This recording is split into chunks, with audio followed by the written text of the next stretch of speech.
Hello students, how are you? I hope all of you are fit and fine. ਸੋ ਬੇਟਾ ਅੱਜ ਆਪਾਂ ਪੜ੍ਹਨ ਪੜਾਉਣ ਵਾਲੀ ਲੜੀ ਦੇ ਵਿੱਚ ਅੱਗੇ 10ਵੀਂ ਸ਼੍ਰੇਣੀ ਦਾ ਪਾਠ 2 ਭੂਗੋਲ ਦਾ ਧਰਾਤਲ ਇਹਦੇ ਬਾਰੇ ਪੜ੍ਹਾਂਗੇ। ਸੋ ਜਿਵੇਂ ਕਿ ਅਸੀਂ ਜਾਣਦੇ ਹਾਂ ਵੀ ਸਾਡਾ ਭਾਰਤ ਦੇਸ਼ ਇੱਕ ਬੜਾ ਹੀ ਵਿਸ਼ਾਲ ਦੇਸ਼ ਹੈ। ਖੇਤਰਫਲ ਦੀ ਦ੍ਰਿਸ਼ਟੀ ਤੋਂ ਵਰਲਡ ਦੇ ਵਿੱਚ 7ਵੇਂ ਨੰਬਰ 'ਤੇ ਹੈ। ਸੋ ਇਹਦਾ ਧਰਾਤਲ ਇਕਸਾਰ ਨਹੀਂ ਹੈ, ਕਿਤੇ 'ਚ ਪਹਾੜ ਨੇ, ਕਿਤੇ ਦਰਿਆ ਨੇ, ਕਿਤੇ ਪਠਾਰ ਹੈ, ਹੈ ਨਾ। ਇਸ ਤਰ੍ਹਾਂ ਇਹਦਾ ਵੱਖ-ਵੱਖ ਇਹਦੇ ਵਿੱਚ ਖੇਤਰ ਦੇ ਵਿੱਚ ਇਹਦੇ ਧਰਾਤਲ ਦੇ ਉੱਤੇ ਵੱਖ-ਵੱਖ ਤਰ੍ਹਾਂ ਦੀਆਂ ਉਹ ਭੂਖੰਡ ਪਾਏ ਜਾਂਦੇ ਨੇ, ਹੈ ਨਾ। ਇਸ ਦੇ ਵਿਸ਼ਾਲ ਖੇਤਰ ਦੇ ਵਿੱਚ ਉੱਤਰੀ ਭਾਗ ਦੇ ਵਿੱਚ ਸਾਡੇ ਕੋਲ ਵਿਸ਼ਾਲ ਹਿਮਾਲਿਆ ਪਰਬਤ ਆ ਗਿਆ ਅਤੇ ਜਲੌੜ ਮਿੱਟੀ ਦੇ ਨਵੇਂ ਜੰਮੇ ਹੋਏ ਮੈਦਾਨ, ਜਿਹਦੇ ਪੰਜਾਬ ਦੇ ਸਾਡੇ ਜਿਹੜੇ ਜਲੌੜੀ ਮਿੱਟੀ ਦੇ ਮੈਦਾਨ ਨੇ ਇਹਨਾਂ ਨੂੰ ਬੋਲਿਆ ਜਾਂਦਾ ਹੈ। ਦੱਖਣ ਦੇ ਵਿੱਚ ਪੁਰਾਣੀਆਂ ਚਟਾਨਾਂ ਤੋਂ ਬਣੀ ਹੋਈ ਪਠਾਰ ਹੈ ਨਾ। ਇਹ ਜਿਹੜੀ ਪਠਾਰ ਹੈ ਤਿਕੋਣੀ ਹੈ, ਇਹਦਾ ਇੱਕ ਮਹੱਤਵਪੂਰਨ ਰੋਲ ਹੈ ਇਸ ਨੂੰ ਭਾਰਤ ਦੇ ਧਰਾਤਲ ਨੂੰ ਬਣਾਉਣ ਵਿੱਚ, ਕਿਉਂਕਿ ਕਿਸੇ ਸਮੇਂ ਇਹ ਇੱਕ ਗੋਡਵਾਨਾ ਲੈਂਡ ਹੁੰਦਾ ਸੀ, ਪਲੇਟ ਹੁੰਦੀ ਸੀ ਪਠਾਰ ਦੀ, ਹੈ ਨਾ। ਇਸ ਬਾਰੇ ਆਪਾਂ ਅੱਜ ਡਿਟੇਲ ਦੇ ਵਿੱਚ ਪੜ੍ਹਾਂਗੇ। ਪਠਾਰੀ ਭਾਗਾਂ ਨੂੰ ਤਿੰਨ ਪਾਸੇ ਤੋਂ ਜਿਹੜੇ ਕਿਨਾਰੇ ਨੇ ਸਮੁੰਦਰ ਦੇ ਨਾਲ ਟੱਚ ਕਰਦੇ ਨੇ। ਆਪਾਂ ਨੀਚੇ ਦੇਖਿਆ ਵੀ ਸ਼ੇਪ ਜਿਹੜੀ ਸਾਡੀ ਬਣਦੀ ਹੈ, ਇੱਕ ਪਾਸੇ ਅਰਬ ਸਾਗਰ ਹੈ, ਇੱਕ ਪਾਸੇ ਖਾੜੀ ਬੰਗਾਲ ਹੈ ਅਤੇ ਨੀਚੇ ਵਾਲੇ ਪਾਸੇ ਹਿੰਦ ਮਹਾਸਾਗਰ ਹੈ। ਸੋ ਉੱਥੇ ਜਦੋਂ ਇਹ ਪਠਾਰੀ ਭਾਗ ਨੂੰ ਟੱਚ ਕਰਦਾ ਹੈ ਤਾਂ ਉੱਥੇ ਤੱਟ ਦੇ ਮੈਦਾਨ ਵੀ ਬਣਾਏ ਜਾਂਦੇ ਨੇ। ਅਤੇ ਉਸੇ ਤਰ੍ਹਾਂ ਜਿਵੇਂ ਅਰਬ ਸਾਗਰ ਦੇ ਵਿੱਚ ਸਾਡੇ ਕੋਲ ਕੁਝ ਟਾਪੂ ਨੇ, ਲਕਸ਼ਦੀਪ ਟਾਪੂ ਉਹਨਾਂ ਦਾ ਨਾਮ ਹੈ। ਖਾੜੀ ਬੰਗਾਲ ਦੇ ਵਿੱਚ ਭਾਰਤ ਦੇ ਅਧੀਨ ਅੰਡੇਮਾਨ ਨਿਕੋਬਾਰ ਦੀਪ ਸਮੂਹ, ਇਹ ਵੀ ਭਾਰਤ ਦੇ ਖੇਤਰ ਦੇ ਵਿੱਚ ਆਉਂਦੇ ਨੇ। ਇਸ ਤਰ੍ਹਾਂ ਅਸੀਂ ਦੇਖਦੇ ਹਾਂ ਵੀ ਭਾਰਤ ਦਾ ਜਿਹੜਾ ਧਰਾਤਲ ਹੈ ਉਹ ਵਿਭਿੰਨਤਾ ਭਰਿਆ ਹੋਇਆ ਹੈ, ਜਿਸ ਦੇ ਵਿੱਚੋਂ ਲਗਭਗ 10.7% ਸਾਡੇ ਕੋਲ ਪਰਬਤ ਹੈ, 18.6% ਪਹਾੜੀਆਂ ਨੇ।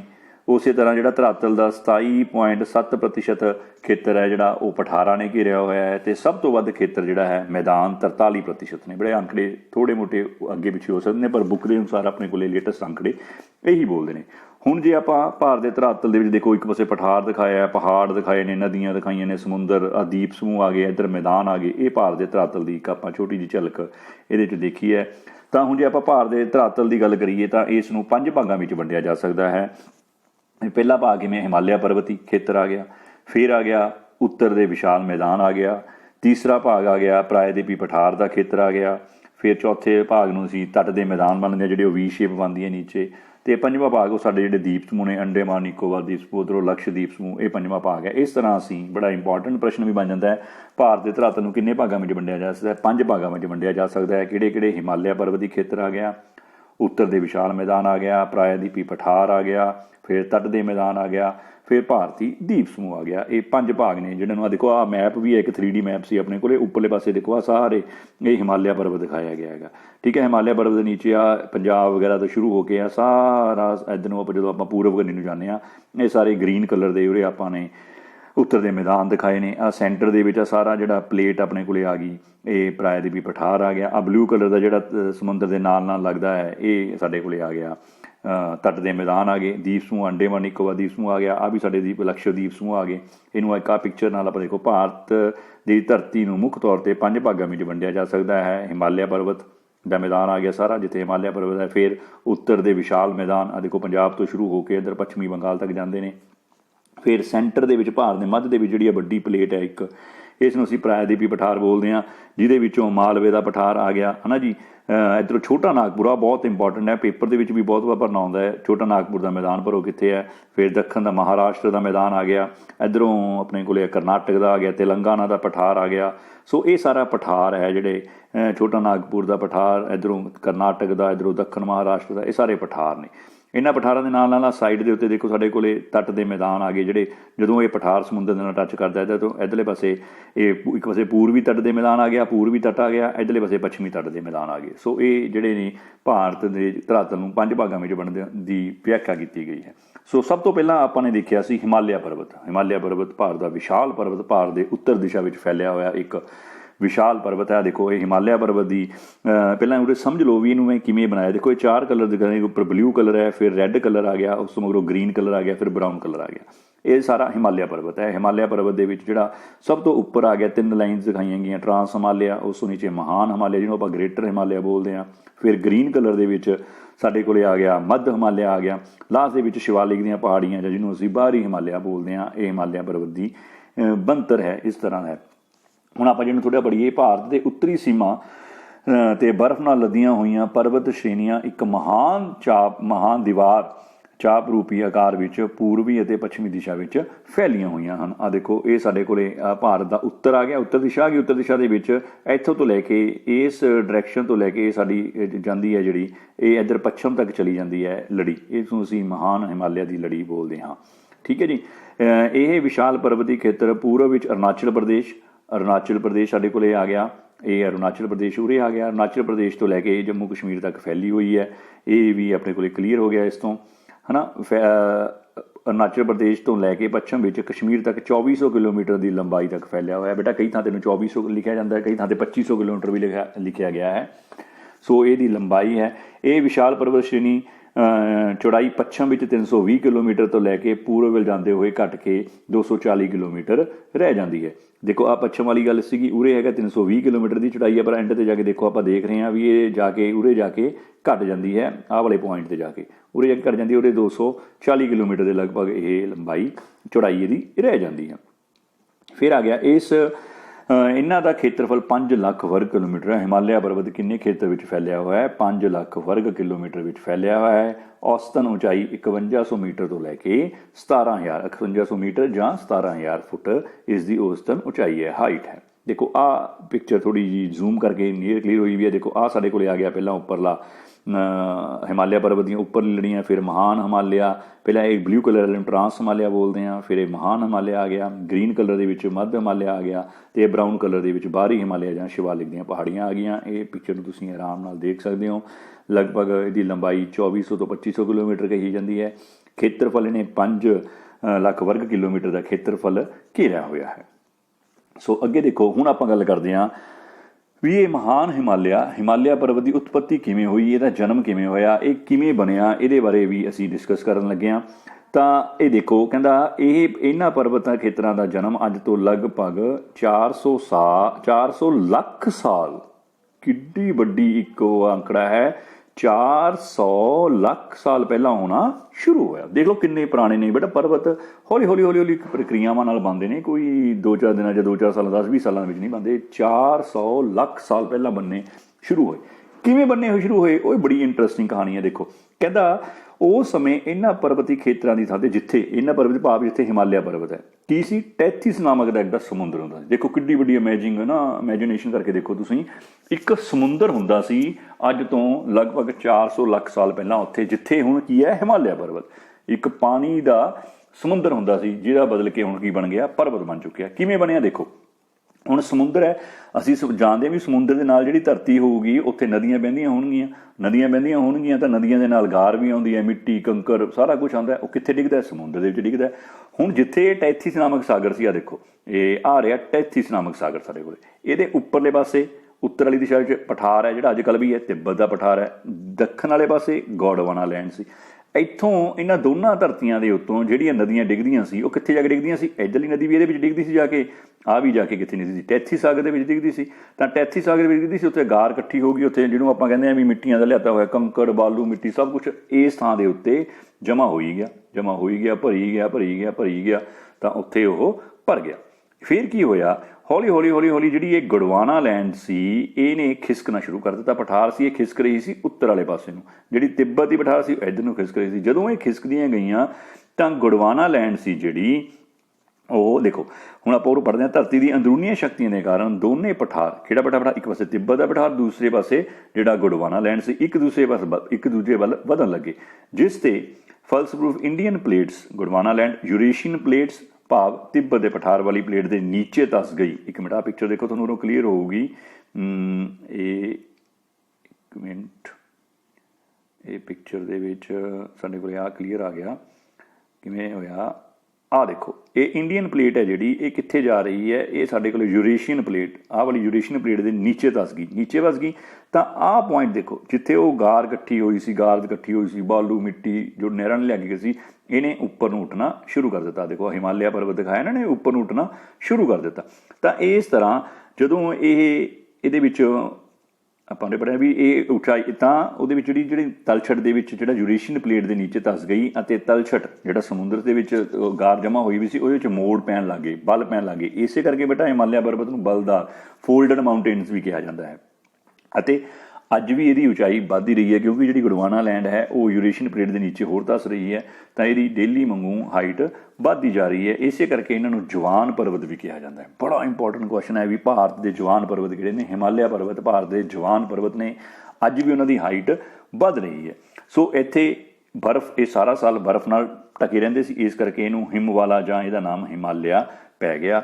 ਇਹਦਾ ਆਕਾਰ ਉੱਤਲ ਚਾਪ ਵਰਗਾ ਹੈ, ਕਨਵੈਕਸ ਕਰਵ ਵਰਗਾ ਹੈ। ਭਾਰਤ ਵੱਲ ਇਸ ਦੀ ਜਿਹੜੀ ਦੱਖਣੀ ਢਾਲ ਹੈ ਉਹ ਬਹੁਤ ਤਿੱਖੀ ਹੈ, ਜਦਕਿ ਚੀਨ ਵਾਲੇ ਪਾਸੇ ਉੱਤਰੀ ਢਾਲ ਹੈ ਜਿਹੜੀ ਉਹ ਸਧਾਰਨ ਢਾਲ ਹੈ। ਸੋ ਸਾਨੂੰ ਇੱਥੋਂ ਕੀ ਪਤਾ ਲੱਗਿਆ ਵੀ ਆ ਸਾਡੇ ਕੋਲ ਇੱਕ ਟੈਥਿਸ ਸਾਗਰ ਸੀ। ਇਹ ਟੈਥਿਸ ਸਾਗਰ ਦੇ ਵਿੱਚ ਇੱਥੋਂ ਦੇ ਨਾਲ ਦੀਆਂ ਜਿਹੜੀਆਂ ਨਹਿਰਾਂ ਸੀਗੀਆਂ ਲਿਆ ਕੇ ਇਹਦੇ 'ਚ ਗਾਰ ਸਿੱਟਦੀਆਂ ਸੀ। ਜਦੋਂ ਇਹ ਗੋਂਡਵਾਨਾ ਲੈਂਡ ਉੱਪਰ ਨੂੰ ਵਧਣ ਲੱਗੀ, ਤਿੱਬਤ ਦਾ ਪਠਾਰ ਨੀਚੇ ਨੂੰ ਵਧਣ ਲੱਗਿਆ, ਤਾਂ ਇਹਨਾਂ ਦੇ ਵਿਚਕਾਰ ਦੀ ਜਿਹੜੀ ਭੂਮੀ ਸੀ, ਆ ਦੇਖੋ ਇੱਥੋਂ ਯੂਰੇਸ਼ੀਅਨ ਲੈਂਡ ਭਾਵ ਤਿੱਬਤ ਵਾਲੀ ਆ ਗਈ, ਆ ਗੋਂਡਵਾਨਾ ਲੈਂਡ ਆ ਗਈ, ਇਹ ਭਾਰਤ ਵਾਲੀ ਆ ਗਈ। ਇਹ ਇਹਦੇ ਨੀਚੇ ਜਦੋਂ ਐ ਧਸੀ ਤਾਂ ਉੱਪਰ ਫੋਲਡਡ ਮਾਊਂਟੇਨਸ ਉੱਪਰਲੇ ਪਾਸੇ ਇਹਨਾਂ ਨੇ ਆਕਾਰ ਲੈਣਾ ਸ਼ੁਰੂ ਕਰ ਦਿੱਤਾ। ਕੁਝ ਛੋਟੀਆਂ ਸੀ, ਕੁਝ ਵੱਡੀਆਂ ਸੀ। ਜਦੋਂ ਅਸੀਂ ਕਿਸੇ ਚੀਜ਼ ਨੂੰ ਕ੍ਰਸ਼ ਕਰਦੇ ਹਾਂ ਉਹ 'ਚ ਕੋਈ ਚੀਜ਼ ਹਾਈਟ ਉੱਪਰ ਹੋ ਜਾਂਦੀ ਹੈ, ਕੋਈ ਛੋਟੀ ਰਹਿ ਜਾਂਦੀ ਹੈ। ਉਸੇ ਤਰ੍ਹਾਂ ਸ਼ਿਵਾਲਿਕ ਦੀਆਂ ਪਹਾੜੀਆਂ, ਹਿਮਾਂਦਰੀ ਹੈ ਨਾ, ਮਹਾਨ ਹਿਮਾਲਿਆ, ਜਾਸਕਰ, ਲਦਾਖ, ਬ੍ਰਹਮਪੁੱਤਰ ਘਾਟੀ, ਇੱਧਰੋਂ ਕਰਾਕੋਰਮ ਘਾਟੀ, ਇਹ ਸਾਰੀਆਂ ਇਹਦੇ ਨਾਲ ਇਹਨਾਂ ਨੇ ਜਨਮ ਲਿਆ। ਆਪ ਪਿਕਚਰ ਆਪਾਂ ਦੇਖ ਚੁੱਕੀ ਹੈ। ਇਹਨੂੰ ਦੇਖੋ, ਇਹਨੂੰ ਕਲੀਅਰ ਕਰਨ ਵਾਸਤੇ ਦੋ ਪਿਕਚਰ, ਇੱਕ ਪਾਸੇ ਇੱਧਰੋਂ ਨਹਿਰਾਂ ਡਿੱਗ ਰਹੀਆਂ ਨੇ, ਇੱਧਰੋਂ ਆਹ ਨਹਿਰਾਂ ਡਿੱਗ ਰਹੀਆਂ, ਸਮੁੰਦਰ ਦੇ ਵਿੱਚ ਭਰ ਰਹੀਆਂ ਨੇ। ਆਹ ਦੇਖੋ ਇਹਦੇ ਵਿੱਚ ਗਾਰ ਇਕੱਠੀ ਹੁੰਦੀ ਜਾ ਰਹੀ ਹੈ, ਜੋ ਮਿੱਟੀ, ਬਾਲੂ, ਰੇਤ, ਛੋਟੇ ਛੋਟੇ ਪੱਥਰ, ਕੰਕਰ ਲਿਆ ਕੇ ਸਿੱਟੇ ਜਾ ਰਹੇ ਨੇ। ਫਿਰ ਜਦੋਂ ਇਹਨਾਂ ਨੇ ਇੱਧਰੋਂ ਇਹਦੇ ਵਿੱਚ ਕੰਪਰੈਸ ਹੋਣਾ ਸ਼ੁਰੂ ਕਰ ਦਿੱਤਾ, ਇੱਧਰੋਂ ਆਹ ਪਲੇਟ ਨੇ ਇੱਧਰ ਨੂੰ ਕੰਪਰੈਸ ਹੋਣਾ ਸ਼ੁਰੂ ਕੀਤਾ, ਜਿਹੜਾ ਜੋ ਗਾਰ ਭਰੀ ਸੀ ਉਹ ਫੋਲਡ ਹੋਣ ਲੱਗ ਗਈ, ਮੁੜਨ ਲੱਗ ਗਈ, ਉਹਦੇ 'ਚ ਬਲ ਪੈਣ ਲੱਗ ਗਏ ਅਤੇ ਉੱਪਰ ਨੂੰ ਵਧਣ ਲੱਗ ਗਈ। ਆਹ ਦੇਖੋ ਇਹਦੇ ਵਿੱਚ ਫੋਲਡਡ ਬਟਨ ਦੇਖੇ ਨਾ, ਵੱਟ ਪੈ ਰਹੇ ਨੇ, 1 2 3 4 ਐਂ ਵੱਟ ਪੈ ਰਹੇ ਨੇ। ਇਹ ਵੱਟ ਪੈਂਦੇ ਪੈਂਦੇ ਕੀ ਬਣ ਗਿਆ? ਹੌਲੀ ਹੌਲੀ ਸਮੇਂ ਦੇ ਨਾਲ ਇਹ ਅੱਜ ਦਾ ਹਿਮਾਲਿਆ ਪਰਬਤ ਹੋ ਗਿਆ, ਜਿਹਦੀ ਹਾਈਟ ਅੱਜ ਵੀ ਵੱਧਦੀ ਜਾ ਰਹੀ ਹੈ। ਇੱਧਰਲੀ ਪਿਕਚਰ ਦੇ ਵਿੱਚ ਤੁਸੀਂ ਦੇਖੋ, ਆ ਇੰਡੀਆ ਵਰਗੀ ਸ਼ਕਲ ਲੱਗਦੀ ਹੈ ਨਾ, ਇਹ ਗੋਂਡਵਾਨਾ ਲੈਂਡ ਸੀ। ਹੌਲੀ ਹੌਲੀ ਹੌਲੀ ਸਮੁੰਦਰ ਦੇ ਵਿੱਚੋਂ ਮੂਵ ਹੁੰਦਾ ਜਾ ਕੇ ਕੱਲ੍ਹ 'ਚ ਟਕਰਾ ਗਿਆ, ਇਹ ਯੂਰੇਸ਼ੀਅਨ ਪਲੇਟ ਦੇ ਵਿੱਚ ਟਕਰਾ ਗਿਆ। ਯੂਰੇਸ਼ੀਅਨ ਪਲੇਟ ਦੇ ਵਿੱਚ ਟਕਰਾਉਣ ਦੇ ਨਾਲ ਕੀ ਹੋਇਆ? ਜਿਹੜਾ ਟੈਥਿਸ ਸਾਗਰ ਉਹਦੇ ਵਿਚਾਲੇ ਸੀ, ਉਹਦੀ ਸਾਰੀ ਗਾਰ ਬਾਹਰ ਨਿਕਲ ਆਈ ਅਤੇ ਉਹਨੇ ਹਿਮਾਲਿਆ ਪਰਬਤ ਦਾ ਰੂਪ ਲੈ ਲਿਆ। ਇਸ ਤਰ੍ਹਾਂ ਹਿਮਾਲਿਆ ਪਰਬਤ ਦੀ ਉਤਪੱਤੀ ਹੋ ਗਈ। ਹੁਣ ਹਿਮਾਲਿਆ ਪਰਬਤ ਬਣ ਗਿਆ। ਹਿਮਾਲਿਆ ਪਰਬਤ ਨੂੰ ਬੇਟਾ ਆਹ ਦੇਖੋ, ਅਸੀਂ ਨੀਚੇ ਮੈਂ ਤੁਹਾਨੂੰ ਦਿਖਾਇਆ ਸੀ ਵੀ ਹਿਮਾਲਿਆ ਪਰਬਤ ਨੂੰ ਵੀ 4 ਭਾਗਾਂ ਵਿੱਚ ਟਰਾਂਸ ਹਿਮਾਲਿਆ, ਉੱਪਰਲੇ ਪਾਸੇ ਬਲੂ ਕਲਰ ਦੇ ਵਿੱਚ, ਰੈੱਡ ਕਲਰ ਦੇ ਵਿੱਚ ਮਹਾਨ ਹਿਮਾਲਿਆ, ਫਿਰ ਸਾਡੇ ਕੋਲੇ ਮੱਧ ਦਾ ਹਿਮਾਲਿਆ ਆ ਗਿਆ, ਫਿਰ ਸਾਡੇ ਕੋਲੇ ਬਾਹਰੀ ਹਿਮਾਲਿਆ ਆ ਗਿਆ। ਬਰਾਊਨ ਕਲਰ ਦੇ ਵਿੱਚ 4 ਭਾਗਾਂ ਦੇ ਵਿੱਚ ਵੰਡਿਆ ਜਾ ਸਕਦਾ ਹੈ। ਸਭ ਤੋਂ ਪਹਿਲਾਂ ਆਪਾਂ ਗੱਲ ਕਰਦੇ ਹਾਂ ਟਰਾਂਸ ਹਿਮਾਲਿਆ ਦੀ। ਕਹਿੰਦਾ ਇਸ ਦਾ ਜ਼ਿਆਦਾ ਭਾਗ ਤਿੱਬਤ ਵਿੱਚ ਹੋਣ ਕਰਕੇ ਇਸ ਨੂੰ ਤਿੱਬਤੀ ਹਿਮਾਲਿਆ ਵੀ ਕਿਹਾ ਜਾਂਦਾ ਹੈ। ਇੱਧਰਲੇ ਪਾਸੇ ਤਿੱਬਤ ਦਾ ਪਠਾਰ ਆ ਗਿਆ, ਇਹਦੇ ਕਰਕੇ ਇਸ ਨੂੰ ਤਿੱਬਤੀ ਹਿਮਾਲਿਆ ਵੀ ਕਿਹਾ ਜਾਂਦਾ ਹੈ। ਇਸ ਦੀ ਕੁੱਲ ਲੰਬਾਈ 970 ਕਿਲੋਮੀਟਰ ਅਤੇ ਚੌੜਾਈ ਦੋਵੇਂ ਕਿਨਾਰਿਆਂ ਤੋਂ 40 ਕਿਲੋਮੀਟਰ ਹੈ, ਪਰ ਕੇਂਦਰੀ ਭਾਗ ਵਿੱਚ ਇਹ 222 ਕਿਲੋਮੀਟਰ ਦੇ ਲਗਭਗ ਹੋ ਜਾਂਦੀ ਹੈ। ਇਹਨਾਂ ਦੀ ਔਸਤ ਉਚਾਈ 6100 ਮੀਟਰ ਹੈ। ਕਰਾਕੋਰਮ, ਲਦਾਖ ਅਤੇ ਜਾਸਕਰ ਇਹਦੀਆਂ ਮੁੱਖ ਪਰਬਤ ਸ਼੍ਰੇਣੀਆਂ ਹਨ। ਇਹ ਪਰਬਤ ਸ਼੍ਰੇਣੀਆਂ ਬਹੁਤ ਉੱਚੀਆਂ ਅਤੇ ਵਲਦਾਰ ਚੋਟੀਆਂ ਅਤੇ ਵਿਸ਼ਾਲ ਗਲੇਸ਼ੀਅਰ ਹੁੰਦੇ ਨੇ, ਬਰਫ਼ ਦੇ ਘਰ, ਜਿੱਥੇ ਬਰਫ਼ ਵੀ ਬਰਫ਼ ਹੋਵੇ, ਜਿੱਥੋਂ ਸਾਰੀਆਂ ਨਦੀਆਂ ਦਾ ਜਨਮ ਹੁੰਦਾ। ਸੋ ਇਹ ਬੇਟਾ ਟਰਾਂਸ ਹਿਮਾਲਿਆ ਦੇ ਵਿੱਚ ਟਰਾਂਸ ਹਿਮਾਲਿਆ ਨੂੰ ਅਸੀਂ 3 ਮੁੱਖ ਚੋਟੀਆਂ ਦੀ ਸ਼੍ਰੇਣੀ ਨੂੰ ਜੋੜ ਕੇ ਟਰਾਂਸ ਹਿਮਾਲਿਆ ਬਣਾਉਂਦੇ ਹਾਂ। ਸਭ ਤੋਂ ਉੱਤਰ ਵਾਲੇ ਪਾਸੇ ਜਿਹੜੀ ਪਹਿਲੀ ਚੋਟੀ ਹੈ, ਦੇਖੋ ਤੁਸੀਂ ਦੇਖ ਰਹੇ ਹੋ ਬਲੂ ਕਲਰ ਦੀ, ਇਹਨੂੰ ਅਸੀਂ ਬੋਲਦੇ ਹਾਂ ਕਰਾਕੋਰਮ ਜਾਂ ਕਰਾਕੋਰਮ ਬੋਲਦੇ ਹਾਂ। ਸੈਂਟਰ ਦੇ ਵਿੱਚ ਆ ਗਈ ਜਿਹੜੀ ਨੀਲੇ ਕਲਰ ਦੀ ਹੈ, ਉਹ ਲਦਾਖ ਦੀ ਜਿਹੜੀ ਸ਼੍ਰੇਣੀ ਹੈ, ਪਹਾੜੀ ਸ਼੍ਰੇਣੀ ਹੈ। ਤੀਸਰੇ ਕਲਰ ਦੀ ਜਿਹੜੀ ਬਲੂ ਹੈ, ਉਹਨੂੰ ਅਸੀਂ ਬੋਲਦੇ ਹਾਂ ਜਾਸਕਰ ਸ਼੍ਰੇਣੀ। ਇਹਨਾਂ ਤਿੰਨਾਂ ਨੂੰ ਸਮੂਹਿਕ ਰੂਪ ਦੇ ਵਿੱਚ ਅਸੀਂ ਕੀ ਬੋਲਦੇ ਹਾਂ? ਟਰਾਂਸ ਹਿਮਾਲਿਆ ਬੋਲਦੇ ਹਾਂ। ਇਹ ਹਿਮਾਲਿਆ ਦੇ ਉੱਤਰ ਦੇ ਵਿੱਚ ਸਥਿਤ ਹੈ। ਪਿਰਾਮਿਡ ਦੀ ਗੱਠ, ਉਰੇ ਨਾ ਪਿਰਾਮਿਡ ਦੀ ਗੱਠ ਹੈ, ਜਿਹਦੇ ਵਿੱਚ ਸਾਰੇ ਪਰਬਤ ਇਕੱਠੇ ਹੁੰਦੇ ਨੇ ਆ ਕੇ, ਇਹਨੂੰ ਬੋਲਦੇ ਨੇ ਪਿਰਾਮਿਡ ਦੀ ਗੰਢ, ਜਿੱਥੇ ਇਕੱਠੇ ਹੋਣੇ ਨੇ, ਹੈ ਨਾ, ਨੋਟ। ਇਹਦੇ ਵਿੱਚੋਂ ਅਰੁਣਾਚਲ, ਉਹਦੇ ਵਿੱਚ ਆਪਣਾ ਅਫਗਾਨਿਸਤਾਨ ਦੇ ਵਿੱਚ ਨਿਕਲ ਜਾਂਦਾ ਹਿੰਦੂ ਕੁਸ਼ ਪਰਬਤ, ਇੱਧਰ ਸੁਲੇਮਾਨ ਪਰਬਤ ਨਿਕਲਿਆ ਹੁੰਦਾ, ਇੱਧਰਲੇ ਪਾਸੇ ਸਾਰਾ ਇਹ ਸਾਡੇ ਕੋਲ ਹਿਮਾਲਿਆ ਪਰਬਤ ਆ ਗਿਆ। ਸੋ ਇਹ 3 ਚੋਟੀਆਂ, 3 ਪਹਾੜੀਆਂ, 3 ਸ਼੍ਰੇਣੀਆਂ ਨੇ ਜਿਹੜੀਆਂ ਕਰਾਕੋਰਮ, ਲਦਾਖ ਅਤੇ ਜਾਸਕਰ, ਇਹਨਾਂ ਨੂੰ ਸਮੂਹਿਕ ਰੂਪ ਦੇ ਵਿੱਚ ਅਸੀਂ ਕੀ ਬੋਲਦੇ ਹਾਂ?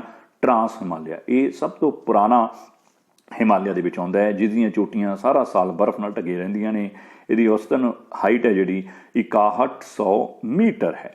ਆਹ ਦੇਖੋ ਕਰਾਕੋਰਮ ਆ ਗਈ, ਫਿਰ ਜਾਸਕਰ ਆ ਗਈ, ਹੈ ਨਾ। ਫਿਰ ਇਹ ਜਿਹੜੀ ਕਰਾਕੋਰਮ ਹੈ, ਇਹਦੀ ਐਕਸਟੈਂਸ਼ਨ ਤਿੱਬਤ ਦੇ ਵਿੱਚ ਹੋ ਜਾਂਦੀ ਹੈ, ਤਾਂ ਉੱਥੇ ਜਾ ਕੇ ਇਸ ਨੂੰ ਕੈਲਾਸ਼ ਪਰਬਤ ਦੀ ਵੀ ਸ਼੍ਰੇਣੀ ਵੀ ਬੋਲਿਆ ਜਾਂਦਾ ਹੈ। ਤਾਂ ਹੁਣ ਇਹਨੂੰ ਆਪਾਂ ਡਿਟੇਲ ਦੇ ਵਿੱਚ ਦੇਖੋ। ਆ ਜਿਹੜੀ ਕਰਾਕੋਰਮ ਸੀ ਬੇਟਾ, ਪਹਿਲੀ ਆਪਾਂ ਪੜ੍ਹੀ ਸੀ ਨਾ ਕਰਾਕੋਰਮ, ਦੂਸਰੀ ਆਪਾਂ ਪੜ੍ਹੀ ਸੀ ਲਦਾਖ ਸ਼੍ਰੇਣੀ, ਤੀਸਰੀ ਬਣੀ ਸੀ ਜਾਸਕਰ ਪਰਬਤ ਸ਼੍ਰੇਣੀਆਂ। ਦੇਖੋ ਤਿੰਨਾਂ ਦੇ ਨਾਮ ਮੈਂਸ਼ਨ ਕੀਤੇ ਗਏ ਨੇ। ਤਿੰਨੇ ਸ਼੍ਰੇਣੀਆਂ ਇਹ ਟਰਾਂਸ ਹਿਮਾਲਿਆ ਦੇ ਵਿੱਚ ਆਉਂਦੀਆਂ ਨੇ। ਉਰੇ ਬੜਾ ਇੱਕ ਇੰਪੋਰਟੈਂਟ ਚੀਜ਼ ਬਣਦੀ ਹੈ। ਦੇਖੋ ਰੈੱਡ ਕਲਰ ਦਾ ਜਿਹੜਾ ਮੈਂ ਤੁਹਾਨੂੰ ਬਣਾਇਆ ਵਾ, ਇੱਕ ਚੋਟੀ ਬਣਾਈ ਵੀ ਹੈ ਰੈੱਡ ਕਲਰ ਦੇ ਉਹਦੇ ਨਾਲ ਬਣਾ ਕੇ, ਇਹਦਾ ਨਾਮ ਹੈ K2।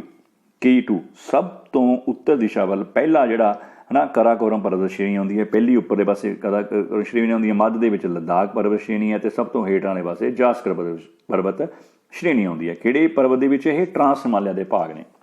ਕਹਿੰਦਾ ਭਾਰਤ ਦੀ ਸਭ ਤੋਂ ਉੱਚੀ ਚੋਟੀ K2 ਭਾਵ ਗੌਡਵਿਨ ਆਸਟਿਨ, ਜਿਹਦੀ ਹਾਈਟ ਹੈ 8611 ਮੀਟਰ, 8611 ਮੀਟਰ, ਉਹ ਕਿਹੜੀ ਪਰਬਤ ਸ਼੍ਰਿੰਖਲਾ ਤੇ ਆਉਂਦੀ ਹੈ ਬੇਟਾ? ਕਰਾਕੋਰਮ ਦੇ ਉੱਤੇ ਆਉਂਦੀ ਹੈ। ਉਹ ਦੇਖੋ ਰੈੱਡ ਕਲਰ ਦਾ ਦੇਖੋ ਆ ਬਣਾਇਆ ਹੈ, ਇਹ ਮੈਪ ਦੇ ਵਾਸਤੇ ਬੜਾ ਇੰਪੋਰਟੈਂਟ ਹੈ। ਤੁਸੀਂ ਉੱਪਰ ਜੰਮੂ ਕਸ਼ਮੀਰ ਦੇ ਨਕਸ਼ੇ ਦੇ ਵਿੱਚ ਖੱਬੇ ਪਾਸੇ ਉੱਪਰਲੇ ਪਾਸੇ ਸੈਂਟਰ ਦੇ ਵਿੱਚ ਇੱਕ ਡਾਟ ਬਣਾ ਸਕਦੇ ਹੋ, ਜਿਸ ਨੂੰ ਅਸੀਂ K2 ਬੋਲਦੇ ਹਾਂ। ਕਰਾਕੋਰਮ ਪਰਬਤ ਸ਼੍ਰਿੰਖਲਾ ਦੇ ਉੱਤੇ ਹੈ ਗੌਡਵਿਨ ਆਸਟਿਨ। ਇਹ ਆਪਣੇ ਭਾਰਤ ਦੀ ਸਭ ਤੋਂ ਉੱਚੀ ਚੋਟੀ ਹੈ, ਸੰਸਾਰ ਦੀ ਦੂਜੇ ਨੰਬਰ ਦੀ ਹੈ, ਇਹ ਯਾਦ ਰੱਖਿਓ। ਭਾਰਤ ਦੀ ਸਭ ਤੋਂ ਉੱਚੀ ਚੋਟੀ ਕਿਹੜੀ ਹੈ? K2 ਗੌਡਵਿਨ ਆਸਟਿਨ ਕਰਾਕੋਰਮ ਪਰਬਤ ਸ਼੍ਰੇਣੀ ਉੱਤੇ ਹੈ। ਇਹ ਦੁਨੀਆ ਦੀ ਦੂਜੇ ਨੰਬਰ ਦੀ ਉੱਚੀ ਪਰਬਤ ਚੋਟੀ ਹੈ। ਪਹਿਲੇ ਨੰਬਰ ਦੀ ਆਪਾਂ ਨੂੰ ਪਤਾ ਹੈ ਮਾਊਂਟ ਐਵਰੈਸਟ, ਉਹਦੇ ਬਾਰੇ ਆਪਾਂ ਅੱਗੇ ਪੜਾਂਗੇ। ਆਪਾਂ ਕਰਾਕੋਰਮ ਪਰਬਤ ਸ਼੍ਰੇਣੀ ਬਾਰੇ ਪੜ੍ਹ ਰਹੇ ਹਾਂ। ਉਹਦੇ ਉੱਤੇ ਭਾਰਤ ਦੀ ਸਭ ਤੋਂ ਉੱਚੀ ਚੋਟੀ, ਹਾਲਾਂਕਿ ਇਹ ਪਾਕਿਸਤਾਨ ਆਕੂਪਾਈਡ ਕਸ਼ਮੀਰ POK ਦੇ ਵਿੱਚ ਆਉਂਦੀ ਹੈ, ਪਰ ਇਸ ਨੂੰ ਬੋਲਿਆ ਜਾਂਦਾ ਭਾਰਤ ਦੀ ਸਭ ਤੋਂ ਉੱਚੀ ਚੋਟੀ। ਆਈ ਥਿੰਕ ਤੁਹਾਨੂੰ ਸਮਝ ਆ ਗਿਆ ਉਹ ਪਹਿਲੀ ਸ਼੍ਰਿੰਖਲਾ ਕਿਹੜੀ ਹੈ? ਟਰਾਂਸ ਹਿਮਾਲਿਆ ਦੀ ਕਰਾਕੋਰਮ ਪਰਬਤ ਸ਼੍ਰੇਣੀ। ਹੁਣ ਆਪਾਂ ਦੂਜੇ ਦੀ ਗੱਲ ਕਰਦੇ ਹਾਂ। ਮੱਧ ਵਾਲੀ ਜਿਹੜੀ 2 ਨੰਬਰ ਤੇ ਬਲੂ ਕਲਰ ਦੀ ਲਾਈਨ ਸੀ, ਇਹਨੂੰ ਬੋਲਦੇ ਹਾਂ ਲੱਦਾਖ ਪਰਬਤ ਸ਼੍ਰੇਣੀ। ਲੱਦਾਖ ਤੋਂ ਭਾਵ ਲੱਦਾਖ ਵੀ ਦੀ ਲੰਘਦੀ ਹੋਵੇ ਦਾ ਮਤਲਬ ਇਹਦਾ ਨਾਮ ਲੱਦਾਖ ਪੈ ਗਿਆ। ਸੋ ਇਹ ਸੈਕਿੰਡ ਵਾਲੀ ਟਰਾਂਸ ਹਿਮਾਲਿਆ ਦੀ ਜਿਹੜਾ ਭਾਗ ਆ ਗਿਆ, ਇਹ ਹੈ ਲੱਦਾਖ ਪਰਬਤ ਸ਼੍ਰੇਣੀ। ਟਰਾਂਸ ਹਿਮਾਲਿਆ ਦੇ ਮੱਧਵਰਤੀ ਭਾਵ 3 ਭਾਵ ਕਿਤੇ ਸੀ ਨਾ, ਮੱਧ ਵਿੱਚ ਸੈਂਟਰ 'ਚ ਆਉਣ ਵਾਲਾ ਪਰਬਤ ਸ਼੍ਰੇਣੀ ਨੂੰ ਲੱਦਾਖ ਪਰਬਤ ਸ਼੍ਰੇਣੀ ਕਿਹਾ ਜਾਂਦਾ ਹੈ। ਸੰਸਾਰ ਦੀ ਸਭ ਤੋਂ ਤਿੱਖੀ ਢਲਾਣ ਵਾਲੀ, ਹਾਂ ਇੱਥੇ ਇੱਕ ਅਜਿਹੀ ਆ ਦੇਖੋ ਆ ਪਿਆ ਨਾ ਬਲੂ, ਮੈਂ ਰੈੱਡ ਕਲਰ ਦਾ ਨਿਸ਼ਾਨ ਬਣਾਇਆ, ਚੋਟੀ ਬਣਾਈ ਹੈ ਰਾਕਾਪੋਸ਼ੀ। ਇਹ ਇੱਕ ਮਾਊਂਟੇਨ ਹੈ ਬੇਟਾ, ਇਹਦੀ ਢਲਾਣ ਵਰਲਡ ਦੀ ਸਭ ਤੋਂ ਤਿੱਖੀ ਢਲਾਣ ਹੈ। ਇੰਨੀ ਮਤਲਬ ਕਿ ਹਾਈਟ ਸਟੀਕ ਇਹਦੀ ਉਹ ਹੈ, ਇਹਦੀ ਵਰਲਡ ਤੋਂ ਸਭ ਤੋਂ ਤਿੱਖੀ ਢਲਾਣ ਵਾਲੀ ਜਿਹੜੀ ਚੋਟੀ ਜੇ ਪੁੱਛਿਆ ਜਾਵੇ ਉਹਦਾ ਨਾਮ ਹੈ ਰਾਕਾਪੋਸ਼ੀ। ਕਿਹੜੀ ਪਰਬਤ ਸ਼੍ਰਿੰਖਲਾ ਤੇ? ਟਰਾਂਸ ਹਿਮਾਲਿਆ ਦੇ ਲੱਦਾਖ ਪਰਬਤ ਸ਼੍ਰੇਣੀ ਦੇ ਉੱਤੇ ਸਥਿਤ ਹੈ। ਸੋ ਸਿੰਧੂ ਨਦੀ ਲੱਦਾਖ ਪਰਬਤ ਸ਼੍ਰੇਣੀ ਦੇ ਦੱਖਣ ਵਾਲੇ ਦੀ ਗੁਜ਼ਰਦੀ ਹੈ। ਆਹ ਲੱਦਾਖ ਹੈ, ਦੱਖਣ ਇਹਦਾ ਨਿਚਲੇ ਪਾਸੇ ਆਊਗਾ ਤਾਂ ਨੀਚੇ ਇਹਦੇ ਸਿੰਧ ਦਰਿਆ ਗੁਜ਼ਰਦਾ ਹੈ। ਇਹਦਾ ਮਤਲਬ ਸਿੰਧ ਦਰਿਆ ਕਿੱਥੋਂ ਦੀ ਗੁਜ਼ਰਦਾ ਹੈ? ਇੱਕ ਤਾਂ ਲੱਦਾਖ ਅਤੇ ਜਿਹੜੀ ਉਸ ਦੱਖਣ ਦੀ ਪਾਰਟ ਆਊਗਾ ਉਹਦੇ ਵਿਚਕਾਰ ਦੀ, ਤੀਸਰੇ ਪਹਾੜ ਦੇ ਵਿਚਕਾਰ ਦੀ ਗੁਜ਼ਰਦਾ ਹੈ। ਸੋ ਆਪਾਂ ਅੱਗੇ ਚੱਲਦੇ ਹਾਂ। ਰਾਕਾਪੋਸ਼ੀ ਦੀ ਉਚਾਈ ਆ ਗਿਆ ਇੰਪੋਰਟੈਂਟ ਕੁਐਸਚਨ ਨਾਲ। ਰਾਕਾਪੋਸ਼ੀ ਜਿਹਦੀ ਢਲਾਣ ਸਭ ਤੋਂ ਤਿੱਖੀ ਹੈ ਵਰਲਡ ਦੇ ਵਿੱਚ, ਇਹਦੀ ਹਾਈਟ ਹੈ 7788 ਮੀਟਰ। ਸੋ ਨੈਕਸਟ ਸਾਡੇ ਕੋਲ ਆ ਗਿਆ ਜਾਸਕਰ ਪਰਬਤ ਸ਼੍ਰੇਣੀ। ਟਰਾਂਸ ਹਿਮਾਲਿਆ ਦੇ ਬਿਲਕੁਲ ਦੱਖਣ ਦੇ ਵਿੱਚ ਕਿਹੜੀ ਹੈ? ਜਾਸਕਰ ਪਰਬਤ ਸ਼੍ਰੇਣੀ ਹੈ। ਆ ਦੇਖੋ ਜਾਸਕਰ, ਤੀਸਰੀ ਜਿਹੜੀ ਬਲੂ ਕਲਰ ਦੀ ਲਾਈਨ ਸੀ ਆਪਣੇ ਕੋਲੇ ਆ ਗਈ, ਇਹ ਹੈ ਸਾਡੇ ਕੋਲੇ ਜਾਸਕਰ ਪਰਬਤ ਸ਼੍ਰੇਣੀ। ਸਿੰਧ ਦਰਿਆ ਲੱਦਾਖ ਅਤੇ ਜਾਸਕਰ ਪਰਬਤ ਸ਼੍ਰੇਣੀਆਂ ਦੇ ਵਿਚਕਾਰ ਦੀ ਗੁਜ਼ਰਦਾ ਹੈ। ਆਪਾਂ ਪਹਿਲਾਂ ਗੱਲ ਕਰਕੇ ਸੀ ਤਾਂ ਸਿੰਧ ਦਰਿਆ ਹੈ ਜਿਹੜਾ ਇਹ ਕਿਹਦੇ ਵਿਚਕਾਰ ਦੀ ਗੁਜ਼ਰਦਾ, ਬੜਾ ਇੰਪੋਰਟੈਂਟ ਹੈ। MCQ ਦੇ ਵਿੱਚ ਬੜਾ ਇੰਪੋਰਟੈਂਟ ਆ ਜਾਂਦਾ ਹੈ। ਸਿੰਧ ਦਰਿਆ ਕਿਹੜੇ 2 ਪਰਬਤ ਸ਼੍ਰੇਣੀਆਂ ਨੂੰ ਵੱਖ ਕਰਦਾ ਹੈ? ਜਾਸਕਰ ਪਰਬਤ ਸ਼੍ਰੇਣੀ ਅਤੇ ਲੱਦਾਖ ਪਰਬਤ ਸ਼੍ਰੇਣੀ। ਠੀਕ ਹੈ ਜੀ। ਸਿਆਚਿਨ, ਹਿਸਪੁਰ, ਬਟੂਰਾ, ਬਿਫੋਆ, ਬਾਲਟੋਰਾ ਆਦਿ ਜਿਹੜੇ ਵੱਡੇ ਗਲੇਸ਼ੀਅਰ ਨੇ, ਇਹ ਟਰਾਂਸ ਹਿਮਾਲਿਆ ਦੀ ਭਾਵ ਇਹਨਾਂ 3 ਪਰਬਤ ਸ਼੍ਰੇਣੀਆਂ ਦੇ ਵਿੱਚ ਹੀ ਆਉਂਦੇ ਨੇ। ਗਲੇਸ਼ੀਅਰਸ ਉਹ ਸਥਾਨ ਹੁੰਦੇ ਨੇ ਜਿੱਥੇ ਬਰਫ਼ ਦਾ ਘਰ ਹੁੰਦੇ ਨੇ, ਜਿੱਥੋਂ ਨਦੀਆਂ ਦਾ ਜਨਮ ਹੁੰਦਾ ਹੈ। ਬਹੁਤ ਵੱਡੇ ਬਰਫ਼ ਦੇ ਟੁਕੜੇ ਆ ਦੇਖੋ ਗਲੇਸ਼ੀਅਰਸ। ਇਹ ਵੱਖ-ਵੱਖ ਬਟੂਰਾ ਆ ਗਿਆ, ਹਿਸਪੁਰ ਆ ਗਿਆ, ਹੈ ਨਾ ਜੀ, ਵੋਫੇ ਆ ਗਿਆ, ਅਤੇ ਇੱਧਰੋਂ ਹੈ ਨਾ ਸਿਆਚੀਨ ਆ ਗਿਆ। ਇਹ ਸਾਰੇ ਜਿਹੜੇ ਆਪਣੇ ਗਲੇਸ਼ੀਅਰਸ ਨੇ ਵੱਡੇ, ਇਹ ਸਾਰੇ ਟਰਾਂਸ ਹਿਮਾਲਿਆ ਦੇ ਵਿੱਚ ਹੀ ਆਉਂਦੇ ਨੇ, ਭਾਵ 3 ਚੋਟੀਆਂ ਦੇ ਵਿੱਚ ਹੀ ਸ਼ਾਮਲ ਹਨ। ਦੇਖੋ ਇਹ ਹਿਮਾਲਿਆ ਦੀਆਂ ਪਿਕਚਰ ਗਲੇਸ਼ੀਅਰਸ ਨੇ, ਆਹ ਸਾਰੇ ਗਲੇਸ਼ੀਅਰਸ ਨੇ, ਹੈ ਨਾ। ਗਲੇਸ਼ੀਅਰਸ ਜਿੱਥੇ ਬਣੇ ਹੋਏ ਨੇ ਵੱਡੇ ਵੱਡੇ ਬਰਫ਼ ਦੇ ਘਰ, ਜਿੱਥੋਂ ਨਦੀਆਂ ਉਤਪੰਨ ਹੁੰਦੀਆਂ ਨੇ ਸਾਰਾ ਸਾਲ ਬਹਿਣ ਵਾਲੀਆਂ। ਸੋ ਸੈਕਿੰਡ ਟਰਾਂਸ ਹਿਮਾਲਿਆ ਤੋਂ ਮਗਰੋਂ ਦੂਸਰਾ ਭਾਗ ਹਿਮਾਲਿਆ ਦਾ ਆ ਗਿਆ, ਜਿਹਨੂੰ ਅਸੀਂ ਬੋਲਦੇ ਹਾਂ ਮਹਾਨ ਹਿਮਾਲਿਆ, ਗ੍ਰੇਟਰ ਹਿਮਾਲਿਆ। ਹਿਮਾਂਦਰੀ ਵੀ ਬੋਲਦੇ ਹਾਂ, ਅੰਦਰੂਨੀ ਹਿਮਾਲਿਆ ਵੀ ਬੋਲਦੇ ਹਾਂ, ਕੇਂਦਰੀ ਹਿਮਾਲਿਆ ਵੀ ਬੋਲਦੇ ਹਾਂ। ਦੇਖੋ ਬਰਫ਼ ਦਾ ਘਰ, ਕਿਆ ਕਿੰਨਾ ਸੁੰਦਰ ਨਜ਼ਾਰਾ ਹੈ ਨਾ, ਦ੍ਰਿਸ਼ ਹੈ ਸੁੰਦਰ।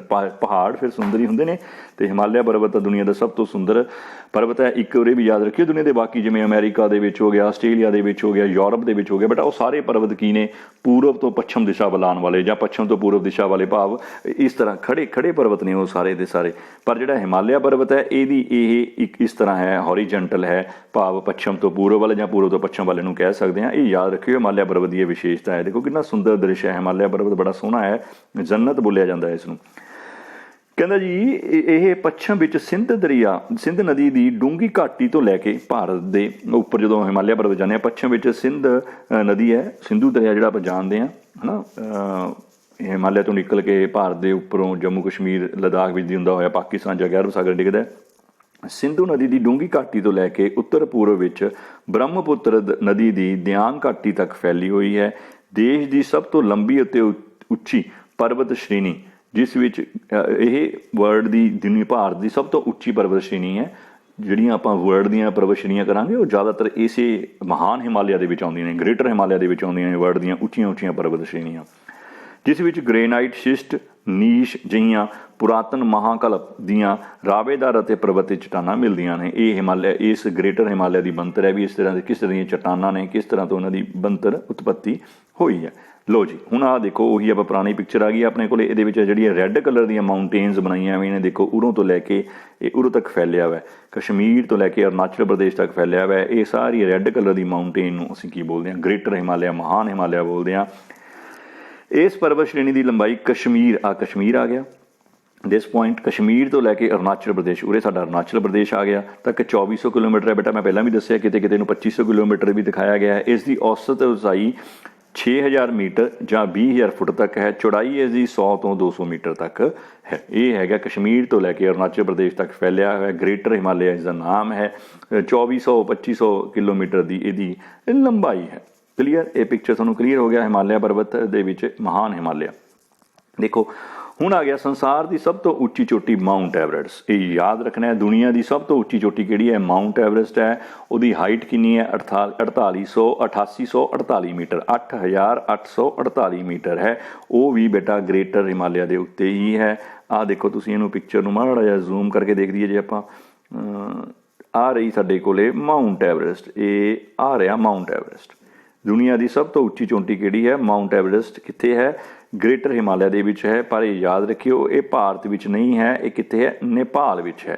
ਦੁਨੀਆ ਦੀ ਸਭ ਤੋਂ ਉੱਚੀ ਚੋਟੀ ਮਾਊਂਟ ਐਵਰੈਸਟ, ਜਿਸ ਦੀ ਹਾਈਟ 8848 ਮੀਟਰ ਹੈ, ਉਹ ਨੇਪਾਲ ਵਿਖੇ ਹੈ। ਇਸੇ ਕਰਕੇ ਨੇਪਾਲ ਦੇ ਵਿੱਚ ਇਸ ਦਾ ਨਾਮ ਕੀ ਰੱਖਿਆ ਗਿਆ ਬੇਟਾ? ਸਾਗਰ ਮੱਥਾ। ਇਸ ਨੂੰ ਯਾਦ ਰੱਖਣਾ ਹੈ। ਮਾਊਂਟ ਐਵਰੈਸਟ ਨੂੰ ਨੇਪਾਲ ਦੇ ਵਿੱਚ ਕੀ ਆਖਦੇ ਨੇ? ਸਾਗਰ ਮੱਥਾ ਆਖਦੇ ਨੇ। ਇਸ ਤੋਂ ਇਲਾਵਾ ਕੰਚਨਜੰਗਾ ਹੈ ਨਾ ਜੀ, ਮਕਾਲੂ, ਧੌਲਾਗਿਰੀ, ਇਹ ਸਾਰੀਆਂ ਜਿਹੜੀਆਂ ਮੁੱਖ ਹਾਈਟ ਵਾਲੀਆਂ ਚੋਟੀਆਂ ਨੇ, ਕਿਉਂਕਿ ਆਪਾਂ ਦੱਸਿਆ ਵੀ ਉੱਚੀ ਚੋਟੀਆਂ ਨੇ, ਇਹ ਸਾਰੀਆਂ ਇਹਦੇ ਵਿੱਚ ਹੀ ਨੇ। ਆ ਦੇਖੋ ਕੰਚਨਜੰਗਾ ਆ ਗਈ ਭਾਰਤ ਦੇ ਸਿੱਕਮ ਦੇ ਵਿੱਚ ਹੈ ਨਾ, ਉਰੇ ਮਕਾਲੂ ਹੈ, ਇਹਦੇ ਨਾਲ ਹੀ ਮਕਾਲੂ ਵੀ ਆ ਜੂਗੀ। ਫਿਰ ਆਪਣੇ ਕੋਲੇ ਮਾਊਂਟ ਐਵਰੈਸਟ ਆ ਗਈ, ਫਿਰ ਸਾਡੇ ਕੋਲ ਧੌਲਾਗਿਰੀ ਆ ਗਈ। ਇਹ ਸਾਰੀਆਂ ਜਿਹੜੀਆਂ ਵੱਡੀਆਂ ਵੱਡੀਆਂ ਚੋਟੀਆਂ ਨੇ ਉਹ ਸਾਰੀਆਂ ਗ੍ਰੇਟਰ ਹਿਮਾਲਿਆ ਦੇ ਉੱਤੇ ਨੇ। ਵਰਲਡ ਦੀ ਸਭ ਤੋਂ ਉੱਚੀ ਚੋਟੀ ਕਿਹੜੀ ਹੈ? Mount Everest. ਕਿੱਥੇ ਹੈ? ਨੇਪਾਲ ਦੇ ਵਿੱਚ ਹੈ। ਨੇਪਾਲ ਜਿਸ ਨੂੰ ਕੀ ਬੋਲਿਆ ਜਾਂਦਾ ਹੈ? ਸਾਗਰ ਮੱਥਾ ਬੋਲਿਆ ਜਾਂਦਾ ਹੈ। ਅਤੇ ਇਹਦੀ ਹਾਈਟ ਆਪਾਂ ਨੇ ਯਾਦ ਰੱਖਣੀ ਹੈ, 8848 ਮੀਟਰ ਇਹਦੀ ਹਾਈਟ ਹੈ। ਚਲੋ ਅੱਗੇ ਚੱਲਦੇ ਹਾਂ ਆਪਾਂ। ਮਹਾਨ ਹਿਮਾਲਿਆ ਦੀ ਸਭ ਤੋਂ ਪੱਛਮੀ ਪਰਬਤ ਚੋਟੀ ਦੇਖੋ, ਪੱਛਮੀ, ਨਾਰਥ, ਸਾਊਥ, ਈਸਟ, ਵੈਸਟ। ਪੱਛਮੀ ਇਹਦਾ ਮਤਲਬ ਆ ਗਿਆ। ਪੱਛਮੀ ਜਿਹੜੀ ਚੋਟੀ ਹੈ ਉਹ ਕੀ ਹੈ? ਨੰਗਾ ਪਰਬਤ ਜਾਂ ਨਾਗਾ ਪਰਬਤ। ਇਸ ਨੂੰ ਨੰਗਾ ਪਰਬਤ ਵੀ ਬੋਲਦੇ ਨੇ, ਨਾਗਾ ਪਰਬਤ ਵੀ ਬੋਲਦੇ ਨੇ। ਭਾਵ ਉਰੋਂ ਤੋਂ ਲੈ ਕੇ ਇਹ ਪਰਬਤ ਕਿੱਥੋਂ ਤੱਕ ਫੈਲਿਆ ਹੋਇਆ ਹੈ? ਨਾਮਚਾ ਪਰਬਤ ਤੱਕ ਫੈਲਿਆ ਹੈ। ਇਹ ਨਾਮਚਾ ਪਰਬਤ ਕਿੱਥੇ ਹੈ? ਇਹ ਤਿੱਬਤ ਦੇ ਵਿੱਚ ਹੈ ਆਈ ਥਿੰਕ। ਹਾਂ, ਇਹ ਨਾਮਚਾ ਪਰਬਤ, ਇਹ ਇਹਦੀ ਇੱਧਰਲੀ ਪੱਛਮੀ। ਇਹ ਪ੍ਰਸ਼ਨ ਆ ਜਾਂਦਾ ਹਿਮਾਲਿਆ ਪਰਬਤ ਦੀ ਸਭ ਤੋਂ ਪੱਛਮੀ ਉੱਚੀ ਚੋਟੀ ਕਿਹੜੀ ਹੈ? ਨਾਗਾ ਪਰਬਤ ਜਾਂ ਨੰਗਾ ਪਰਬਤ। ਅਤੇ ਪੂਰਬੀ ਨਾਮਚਾ ਪਰਬਤ, ਇੱਥੋਂ ਤੱਕ ਇਹ ਫੈਲਿਆ ਹੋਇਆ। ਨਾਮਚਾ ਪਰਬਤ ਕਿੱਥੇ ਹੈ? ਇਹ ਹੈਗਾ ਤਿੱਬਤ ਦੇ ਵਿੱਚ ਹੈ। ਸੋ ਕਲੀਅਰ? ਅੱਗੇ ਚੱਲਦੇ ਹਾਂ। ਆਹ ਬੇਟਾ ਇਹਦੀਆਂ ਆ ਗਈਆਂ ਜਿਹੜੀਆਂ ਮੁੱਖ ਚੋਟੀਆਂ ਸੀ, ਉਹ ਚੋਟੀਆਂ ਇਹਦੇ ਵਿੱਚ ਸ਼ੋਅ ਕੀਤੀਆਂ ਗਈਆਂ ਨੇ। ਨੰਦਾ ਦੇਵੀ, ਸਭ ਤੋਂ ਪਹਿਲਾਂ ਨੰਦਾ ਦੇਵੀ ਦੇਖੋ। ਆਹ ਨੰਦਾ ਦੇਵੀ ਆਪਣੇ ਭਾਰਤ ਦੇ ਉੱਤਰਾਂਚਲ ਦੇ ਵਿੱਚ ਆ ਗਈ, ਇਹ ਭਰ ਸਕਦੇ ਹੋ ਤੁਸੀਂ। ਇਹਦੇ ਨਾਲ ਹੀ ਅੰਨਪੂਰਨਾ ਆ ਗਈ ਨੇਪਾਲ ਦੇ ਵਿੱਚ। ਫਿਰ ਉਹਦੇ ਨਾਲ ਧੌਲਾਗਿਰੀ ਆ ਗਈ। ਧੌਲਾਗਿਰੀ ਤੋਂ ਮਗਰੋਂ ਫਿਰ ਸਭ ਤੋਂ ਉੱਚੀ ਚੋਟੀ ਮਾਊਂਟ ਐਵਰੈਸਟ ਆ ਗਈ। ਫਿਰ ਉਹਦੇ ਨਾਲ ਮਕਾਲੂ ਆ ਗਈ। ਮਕਾਲੂ ਦੇ ਨਾਲ ਭਾਰਤ ਦੇ ਸਿੱਕਿਮ ਦੇ ਵਿੱਚ ਕੰਚਨਜੰਗਾ ਆ ਗਈ। ਇਹਨਾਂ ਦੀ ਨਾਲ ਹਾਈਟਸ ਵੀ ਦਿੱਤੀਆਂ ਵੀ ਨੇ। ਨੰਦਾ ਦੇਵੀ 78 ਤੋਂ 17 metre, Annapurna 8078 metre, Dhaulagiri 8172 metre, Mount Everest ਆਪਾਂ ਜਾਣਦੇ ਹਾਂ 8848 ਮੀਟਰ, ਮਕਾਲੂ 8481 ਮੀਟਰ ਹਾਈਟ ਹੈ ਇਹਦੀ, ਕੰਚਨਜੰਗਾ 8598 ਮੀਟਰ ਹਾਈਟ ਹੈ। ਇਹ ਦੁਨੀਆ ਦੀਆਂ ਉੱਚੀਆਂ ਚੋਟੀਆਂ ਦੇ ਵਿੱਚੋਂ ਨੇ ਜਿਹੜੀਆਂ ਕਿ ਗ੍ਰੇਟਰ ਹਿਮਾਲਿਆ ਦੇ ਉੱਤੇ ਸਥਿਤ ਹਨ। ਸੋ ਇਹ ਕਾਫੀ ਇੰਪੋਰਟੈਂਟ ਮੈਪ ਵਰਕ ਹੈ, ਤੁਸੀਂ ਇਹਨੂੰ ਪ੍ਰੈਕਟਿਸ ਕਰਨਾ ਹੈ। ਲੜੀਵਾਰ ਸ਼ੁਰੂ ਕਰ ਲਓ। ਪਹਿਲਾਂ ਆਪਣੇ ਉੱਤਰਾਂਚਲ ਦੇ ਵਿੱਚੋਂ ਨੰਦਾ ਦੇਵੀ, ਉਸ ਤੋਂ ਬਾਅਦ ਅੰਨਪੂਰਨਾ, ਫਿਰ ਧੌਲਾਗਿਰੀ ਹੈ ਨਾ, ਫਿਰ ਉਸ ਤੋਂ ਬਾਅਦ ਮਾਊਂਟ ਐਵਰੈਸਟ। ਮਾਊਂਟ ਐਵਰੈਸਟ ਦੇ ਨਾਲ ਹੀ ਮਕਾਲੂ, ਮਕਾਲੂ ਦੇ ਨਾਲ ਹੀ ਭਾਰਤ ਦਾ ਛੋਟਾ ਜਿਹਾ ਸਭ ਤੋਂ ਛੋਟਾ ਰਾਜ ਆ ਜਾਂਦਾ ਹੈ ਨਾ ਪਾਪੂਲੇਸ਼ਨ ਦੇ, ਅਤੇ ਸਿੱਕਿਮ, ਉਹਦੇ 'ਤੇ ਕੰਚਨਜੰਗਾ। ਇਹ ਇਹਨਾਂ ਦੀ ਤਰਤੀਬ ਦੇ ਵਿੱਚ ਵੀ ਕਈ ਵਾਰ MCQ ਦੇ ਵਿੱਚ ਕੁਐਸਚਨ ਆ ਜਾਂਦਾ ਤੁਹਾਨੂੰ NTSC ਦੇ ਵਿੱਚ। ਸੋ ਇਹਨਾਂ ਦੀ ਤਰਤੀਬ ਵੀ ਤੁਹਾਨੂੰ ਯਾਦ ਰੱਖਣੀ ਪਊਗੀ, ਦਿਸ਼ਾ ਤੋਂ ਕਿੱਧਰ, ਕਿਹੜੀ ਦਿਸ਼ਾ ਤੋਂ ਕਿੱਧਰਲੇ ਪਾਸੇ ਜਾਂਦੇ ਹਾਂ। ਸੋ ਗ੍ਰੇਟਰ ਹਿਮਾਲਿਆ ਦੇ ਉੱਤੇ ਇਹ ਸਾਰੀਆਂ ਮਾਊਂਟੇਨਸ ਜਿਹੜੀਆਂ ਪੀਕਸ ਨੇ ਗ੍ਰੇਟਰ ਹਿਮਾਲਿਆ ਦੇ ਉੱਤੇ ਸਥਿਤ ਹਨ। ਸੋ ਦर्रा ਹੈ ਨਾ, ਪਾਸੀ ਰਸਤਾ, ਲੰਘਣ ਦਾ ਹਿਮਾਲਿਆ ਦੇ ਪਰਬਤੀ ਭਾਗ ਨੂੰ ਪਾਰ ਕਰਨਾ ਬਹੁਤ ਹੀ ਮੁਸ਼ਕਿਲ ਅਤੇ ਖਤਰਨਾਕ ਹੈ। ਬਹੁਤ ਉੱਚੀਆਂ ਪਹਾੜੀਆਂ ਨੇ ਬੇਟਾ, ਪਾਰ ਕਰਨਾ ਮੁਸ਼ਕਿਲ ਹੈ, ਪਰ ਫਿਰ ਵੀ ਉਹਦੇ ਵਿੱਚ ਕੁਝ ਕਹਿੰਦਾ ਰਸਤੇ, ਕੁਝ ਉਚਾਈ ਦੇ ਉੱਤੇ, ਹਾਈਟ ਦੇ ਉੱਤੇ ਕੁਝ ਉਸ ਨੂੰ ਪਾਰ ਕਰਨ ਵਾਸਤੇ ਕੁਝ ਰਸਤੇ ਮਿਲ ਜਾਂਦੇ ਨੇ, ਜਿਨ੍ਹਾਂ ਨੂੰ ਅਸੀਂ ਦਰਾ ਬੋਲਦੇ ਹਾਂ, ਪਹਾੜੀ ਭਾਸ਼ਾ ਵਿੱਚ ਇਸ ਨੂੰ ਲਾਹ ਬੋਲਿਆ ਜਾਂਦਾ ਹੈ। ਇਹ ਕਾਫੀ ਇੰਪੋਰਟੈਂਟ ਹੈ। ਇਹਨਾਂ ਨੂੰ ਪਾਰ ਕਰਕੇ ਹੀ ਹਿਮਾਲਿਆ ਪਰਬਤ ਰਾਹੀਂ ਭਾਰਤ ਵਿੱਚ ਐਂਟਰੈਂਸ ਹੁੰਦੀ ਸੀ, ਜਿਵੇਂ ਬੁਰਜਿਲ ਅਤੇ ਜੋਜੀਲਾ ਕਸ਼ਮੀਰ ਵਿੱਚ ਹਨ, ਲਾਪਕਾ, ਚਾਂਗਲਾ, ਖੁਰਨਕਲਾ ਲਦਾਖ ਵਿੱਚ ਹਨ, ਬੜਾ ਲਾਚਾ ਲਾ, ਸ਼ਿਪਕੀ ਲਾ ਹਿਮਾਚਲ ਪ੍ਰਦੇਸ਼ ਵਿੱਚ ਹਨ, ਨਥੂਲਾ ਅਤੇ ਜਲੇਪਲਾ ਇਹ ਸਿੱਕਮ ਵਿੱਚ ਹਨ। ਇਹ ਕਾਫੀ ਇੰਪੋਰਟੈਂਟ ਇਹ ਬੇਟਾ ਟ੍ਰੇਡਿੰਗ ਵਾਸਤੇ ਵੀ ਇਹ ਰਸਤੇ ਯੂਜ਼ ਕੀਤੇ ਜਾਂਦੇ ਨੇ, ਅਦਰਵਾਈਜ਼ ਤਾਂ ਪਹਾੜਾਂ ਨੂੰ ਪਾਰ ਕਰਨ ਵਾਸਤੇ ਕੀਤੇ ਜਾਂਦੇ ਨੇ। ਜਿਵੇਂ ਨਥੂਲਾ ਲਾ ਹੈ, ਇੰਡੀਆ, ਚਾਈਨਾ, ਤਿੱਬਤ ਇੱਧਰਲੇ ਪਾਸੇ ਇਹਨਾਂ ਦਾ ਵਪਾਰ ਕੀਤਾ ਜਾਂਦਾ ਇੱਥੋਂ। ਸੋ ਆਹ ਡਿਫਰੈਂਟ ਜਿਵੇਂ ਬੁਰਜਿਲਾ ਦਿਖ ਰਹੇ ਹੋ ਤੁਸੀਂ, ਇੱਧਰ ਪਾਸੇ ਜੋਜੀਲਾ ਲਾ ਹੈ ਨਾ, ਇਹ ਆਪਣੇ ਕੀਤੇ ਸੀ ਕਸ਼ਮੀਰ ਵਾਲੇ ਪਾਸੇ। ਇੱਧਰ ਬੜਾ ਲਾਚਾ, ਸ਼ਿਪਲਿਕਾ ਹੈ ਨਾ, ਆਹ ਨਥੂਲਾ ਸਿੱਕਮ ਦੇ ਵਿੱਚ ਆ ਗਿਆ ਇੱਧਰਲੇ ਪਾਸੇ। ਸੋ ਇਹ ਡਿਫਰੈਂਟ ਰਸਤੇ ਨੇ ਜਿਨ੍ਹਾਂ ਨੂੰ ਅਸੀਂ ਦਰਰੇ ਬੋਲਦੇ ਹਾਂ, ਇੰਗਲਿਸ਼ ਪਾਸਿਸ ਬੋਲਦੇ ਹਾਂ, ਪਹਾੜੀ ਲੈਂਗੁਏਜ ਦੇ ਵਿੱਚ ਇਹਨੂੰ ਲਾਹ ਬੋਲਦੇ ਹਾਂ। ਸੋ ਆ ਇਹਨਾਂ ਦੀਆਂ ਪਿਕਸ ਨੇ, ਦੇਖੋ ਬਰਫ਼ ਨਾਲ ਢਕੇ ਹੋਏ ਨੇ, ਬਰਫ਼ ਹੀ ਬਰਫ਼ ਹੈ, ਬੜੀ ਹਾਈਟ ਦੇ ਉੱਤੇ ਨੇ, ਬਰਫ਼ ਦਾ ਘਰ ਨੇ। ਦੇਖੋ ਆ ਗਿਆ ਨਥੂਲਾ ਲਾ, ਇਹ ਨਥੂਲਾ ਜਿਹੜਾ ਆਪਣੇ ਕੋਲੇ ਸਿੱਕਮ ਇੰਡੋ ਚਾਈਨਾ ਬਾਰਡਰ ਹੈ। ਦੇਖੋ ਇੰਡੋ ਚਾਈਨਾ ਬਿਜ਼ਨਸ ਵੀ ਉਰੇ ਆ, ਬਿਜ਼ਨਸ ਚੈਨਲ ਵੀ ਉਰੋਂ ਚੱਲਦਾ ਹੈ, ਬਿਜ਼ਨਸ ਵੀ ਹੁੰਦਾ ਇਹਨਾਂ ਰਸਤਿਆਂ ਰਾਹੀਂ, ਵਪਾਰ ਵੀ ਕੀਤਾ ਜਾ ਸਕਦਾ। ਸੋ ਘਾਟੀਆਂ, ਇਹਨਾਂ ਦੇ ਵਿੱਚ ਹੁਣ ਘਾਟੀਆਂ ਬੇਟਾ ਦੋ ਪਹਾੜਾਂ ਦੇ ਵਿਚਕਾਰ ਡੂੰਘੀ ਜਿਹੜੀ ਥਾਂ ਵੱਜ ਜਾਂਦੀ ਹੈ ਉਸਨੂੰ ਘਾਟੀਆਂ ਬੋਲਿਆ ਜਾਂਦਾ। ਹਿਮਾਲਿਆ ਦੀ ਹਿਮ ਕਾਰਨ ਬਰਫ਼ ਕਰ ਉੱਥੋਂ ਦੀਆਂ ਜਿਹੜੀਆਂ ਸਾਰਾ ਸਾਲ ਬਹਿਣ ਵਾਲੀਆਂ ਨਦੀਆਂ ਨੇ, ਬਰਫ਼ ਪਿਘਲਦੀ ਰਹਿੰਦੀ ਹੈ ਥੋੜ੍ਹੀ ਤਾਂ ਨਦੀਆਂ ਦੇ ਵਿੱਚ ਪਾਣੀ ਚੱਲਦਾ ਰਹਿੰਦਾ, ਇਸ ਕਰਕੇ ਸਾਰਾ ਸਾਲ ਚੱਲਣ ਵਾਲੀਆਂ ਜਿਹੜੀਆਂ ਨਦੀਆਂ ਨੇ, ਦਰਿਆ ਨੇ, ਉਹ ਦੁਆਰਾ ਲਿਆਂਦੀ ਗਈ ਮਿੱਟੀ ਦੇ ਜਮ੍ਹਾਂ ਹੋਣ ਕਾਰਨ 1500 ਮੀਟਰ ਦੀ ਉਚਾਈ 'ਤੇ ਝੀਲਾਂ ਦੇ ਭਰ ਜਾਣ ਕਾਰਨ ਦੋ ਵਿਸ਼ਾਲ ਘਾਟੀਆਂ। ਬੇਟਾ ਝੀਲਾਂ ਦੇ ਵਿੱਚ ਦੀ ਪਾਣੀ ਆਉਂਦਾ, ਪਰ ਪਾਣੀ ਦੇ ਨਾਲ ਨਾਲ ਮਿੱਟੀ ਆਉਂਦੀ ਹੈ, ਮਿੱਟੀ ਦੇ ਨਾਲ ਨਾਲ ਝੀਲਾਂ ਦੇ ਜਿਹੜਾ ਰਸਤੇ ਨੇ, ਤਲ ਹੈ, ਉਹ ਭਰ ਜਾਂਦਾ। ਤਾਂ ਉੱਥੇ ਕਹਿੰਦਾ ਕੁਝ ਘਾਟੀਆਂ ਦਾ ਕਾਫੀ ਲੰਬੇ ਸਮਿਆਂ ਦੇ ਵਿੱਚ ਹੋਇਆ, 1-2 ਦਿਨਾਂ ਦੀ ਗੱਲ ਨਹੀਂ ਹੈ ਜਾਂ 1-2 ਸਾਲਾਂ ਦੀ ਗੱਲ ਨਹੀਂ, ਬੜੇ ਲੰਬੇ ਸਮਿਆਂ ਦੇ ਵਿੱਚ ਇਹਨਾਂ ਘਾਟੀਆਂ ਦਾ ਜਨਮ ਹੋਇਆ। ਦੋ ਘਾਟੀਆਂ, ਇੱਕ ਕਾਠਮੰਡੂ ਨੇਪਾਲ ਵਾਲੀ ਆ ਗਈ ਨਾ, ਇੱਕ ਕਸ਼ਮੀਰ ਵਾਲੀ ਸਾਡੇ ਭਾਰਤ ਦੀ ਉੱਤਰ ਦੇ ਵਿੱਚ ਜਿਹੜੀ ਘਾਟੀ ਹੈ, ਇਹ ਦੋ ਘਾਟੀਆਂ ਦਾ ਜਨਮ ਹੋਇਆ।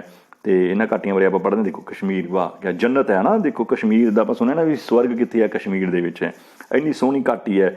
ਇਹਦਾ ਜਨਮ ਹਿਮਾਲਿਆ ਪਰਬਤ ਦੇ ਵਿੱਚ ਹੈ। ਇਹ ਦੇਖੋ ਕਿੰਨਾ ਸੋਹਣਾ ਮਨੋਹਾ ਡਲ ਲੇਕ ਦਾ ਸੀਨ ਦਿਖਾ ਰਹੇ ਨੇ, ਬਰਫ਼ ਪਈ ਵੀ ਹੈ, ਲੋਕ ਨਿਊ ਈਅਰ ਮਨਾਉਣ ਜਾ ਰਹੇ ਨੇ ਕਸ਼ਮੀਰ ਦੀ ਘਾਟੀ। ਅਤੇ ਆਹ ਕਾਠਮੰਡੂ ਦੀ ਕਿਆ ਸੁੰਦਰ ਦ੍ਰਿਸ਼ ਹੈ, ਦੇਖੋ ਪਿਛਲੇ ਪਾਸੇ ਕੰਚਨਜੰਗਾ ਦੀਆਂ ਪਹਾੜੀਆਂ, ਹਿਮਾਲਿਆ ਪਰਬਤ ਦੀਆਂ, ਇਹ ਕਾਠਮੰਡੂ ਬੜਾ ਸੋਹਣਾ ਦ੍ਰਿਸ਼ ਹੈ ਘਾਟੀਆਂ ਦਾ।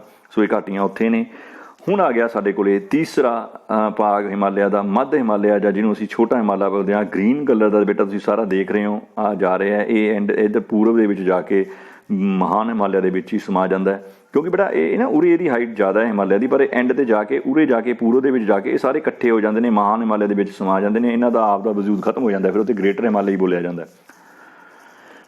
ਹੁਣ ਆਪਾਂ ਗੱਲ ਕਰਦੇ ਹਾਂ ਮੱਧ ਹਿਮਾਲਿਆ ਦੀ। ਮਹਾਨ ਹਿਮਾਲਿਆ ਅਤੇ ਸ਼ਿਵਾਲਿਕ ਪਰਬਤ ਸ਼੍ਰੇਣੀ ਦੇ ਵਿਚਕਾਰ ਛੋਟਾ ਹਿਮਾਲਿਆ ਨਾਂ ਦੀ ਪਰਬਤ ਲੜੀ ਹੈ। ਆਹ ਗ੍ਰੀਨ ਕਲਰ ਦੀ ਲੜੀ ਤੁਹਾਨੂੰ ਮੈਂ ਦਿਖਾਈ ਸੀ, ਇਹ ਗ੍ਰੀਨ ਕਲਰ ਦੀ ਲੜੀ ਨੂੰ ਅਸੀਂ ਛੋਟਾ ਹਿਮਾਲਿਆ ਬੋਲਦੇ ਹਾਂ। ਇਸ ਦੀ ਔਸਤਨ ਉਚਾਈ 3500 ਤੋਂ ਲੈ ਕੇ 5000 ਮੀਟਰ ਤੱਕ ਹੈ। ਇਸ ਖੇਤਰ ਵਿੱਚ ਸਰਦੀਆਂ ਵਿੱਚ ਉੱਚੀਆਂ ਚੋਟੀਆਂ ਤੇ ਬਰਫ਼ ਜੰਮੀ ਰਹਿੰਦੀ ਹੈ, ਅਤੇ ਗਰਮੀਆਂ ਦਾ ਮੌਸਮ ਬੜਾ ਸੁਹਾਵਣਾ ਹੁੰਦਾ ਹੈ। ਦੇਖੋ ਸਰਦੀਆਂ 'ਚ ਬਰਫ਼ ਜੰਮ ਗਈ, ਗਰਮੀਆਂ 'ਚ ਮੌਸਮ ਥੋੜ੍ਹਾ ਜਿਹਾ ਗਰਮ ਹੋਇਆ, ਬਰਫ਼ ਪਿਘਲਣੀ ਸ਼ੁਰੂ ਹੋ ਗਈ, ਬਨਸਪਤੀ ਹੋਣ ਲੱਗ ਗਈ, ਤਾਂ ਉੱਥੇ ਹਰਿਆਲੀ ਹੋਣ ਲੱਗ ਗਈ, ਮੌਸਮ ਸੁਹਾਵਣਾ ਹੋ ਗਿਆ।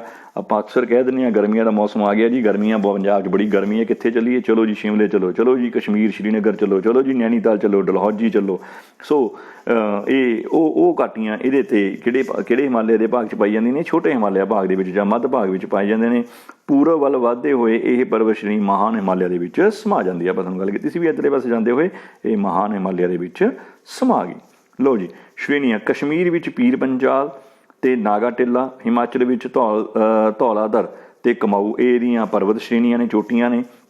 ਘਾਟੀਆਂ, ਕਸ਼ਮੀਰ ਵਾਦੀ ਦੇ ਕੁਝ ਹਿੱਸੇ ਇਸ ਮੱਧ ਹਿਮਾਲਿਆ ਦੇ ਵਿੱਚ ਆਉਂਦੇ ਨੇ। ਕਾਂਗੜਾ, ਕੁੱਲੂ ਹੈ ਨਾ, ਭਾਗੀਰਥੀ ਘਾਟੀ, ਮੰਦਾਕਨੀ ਘਾਟੀ, ਇਹ ਸਾਰੀਆਂ ਘਾਟੀਆਂ ਬੇਟਾ ਇਸ ਮੱਧ ਹਿਮਾਲਿਆ ਦੇ ਭਾਗ ਵਿੱਚ ਪਾਈਆਂ ਜਾਂਦੀਆਂ ਨੇ। ਹੁਣ ਸਿਹਤ ਵਰਗ ਦੇ ਆਪਾਂ ਗੱਲ ਕੀਤੀ ਸੀ ਨਾ ਵੀ ਗਰਮੀ ਆ ਗਈ, ਕਿੱਥੇ ਜਾਣਾ, ਕਹਿੰਦੇ ਨੇ ਪਹਾੜਾਂ 'ਤੇ ਚੱਲੋ। ਕਿਹੜੇ ਪਹਾੜਾਂ 'ਤੇ ਚੱਲੋ? ਸ਼ਿਮਲੇ ਚੱਲੋ, ਕਿੱਥੇ ਚੱਲੋ? ਸ਼੍ਰੀਨਗਰ ਚੱਲੋ, ਮਨਸੂਰੀ ਚੱਲੋ, ਨੈਨੀਤਾਲ ਚੱਲੋ, ਦਾਰਜਲਿੰਗ ਚੱਲੋ। ਇਹ ਸਾਰੇ ਜਿਹੜੇ ਸਾਡੇ ਬੜੇ ਹੀ ਮਨੋਰਕ ਹੈ ਨਾ ਯਾਤਰੀਆਂ ਵਾਸਤੇ ਹੈ ਨਾ, ਅਸੀਂ ਸੈਰ ਸਪਾਟਾ ਕਰਨ ਵਾਸਤੇ ਬੜੇ ਸੁੰਦਰ ਦ੍ਰਿਸ਼ ਵਾਲੇ, ਬੜੇ ਵਧੀਆ ਮੌਸਮ ਵਾਲੇ ਪਰਯਟਕ ਸਥਾਨ ਨੇ, ਜਿਹੜੇ ਸੈਲਾਨੀਆਂ ਦੇ ਘੁੰਮਣ ਫਿਰਨ ਦੇ ਸਿਹਤਵਰਧਕ ਸਥਾਨ ਨੇ, ਇਹ ਸਾਰੇ ਮੱਧ ਹਿਮਾਲਿਆ ਦੀਆਂ ਚੋਟੀਆਂ ਦੇ ਉੱਤੇ ਪਾਏ ਜਾਂਦੇ ਨੇ। ਦੇਖੋ ਪੀਰ ਪੰਜਾਲ ਆ ਗਿਆ ਜੰਮੂ ਕਸ਼ਮੀਰ ਦੇ ਵਿੱਚ, ਧੌਲਾਧਾਰ ਆ ਗਿਆ, ਪਰਬਤ ਸ਼੍ਰੇਣੀ ਆ ਗਈ ਹਿਮਾਚਲ ਦੇ ਵਿੱਚ, ਕਮਾਊ ਆ ਗਈ, ਮਨਸੂਰੀ ਆ ਗਈ ਉੱਤਰਾਖੰਡ ਦੇ ਵਿੱਚ। ਇਹਦੀਆਂ ਘਾਟੀਆਂ ਜਿਹੜੀਆਂ ਆਪਾਂ ਗੱਲ ਕਰਕੇ ਹਟੇ ਸੀਗੇ ਹੁਣ ਛੋਟੀਆਂ, ਉਹਦੇ ਬਾਰੇ ਮੈਪ ਹੈ, ਇਹਨੂੰ ਵੀ ਤੁਸੀਂ ਕਰ ਲੈਣਾ ਹੈ, ਕਾਫੀ ਇੰਪੋਰਟੈਂਟ ਹੁੰਦਾ।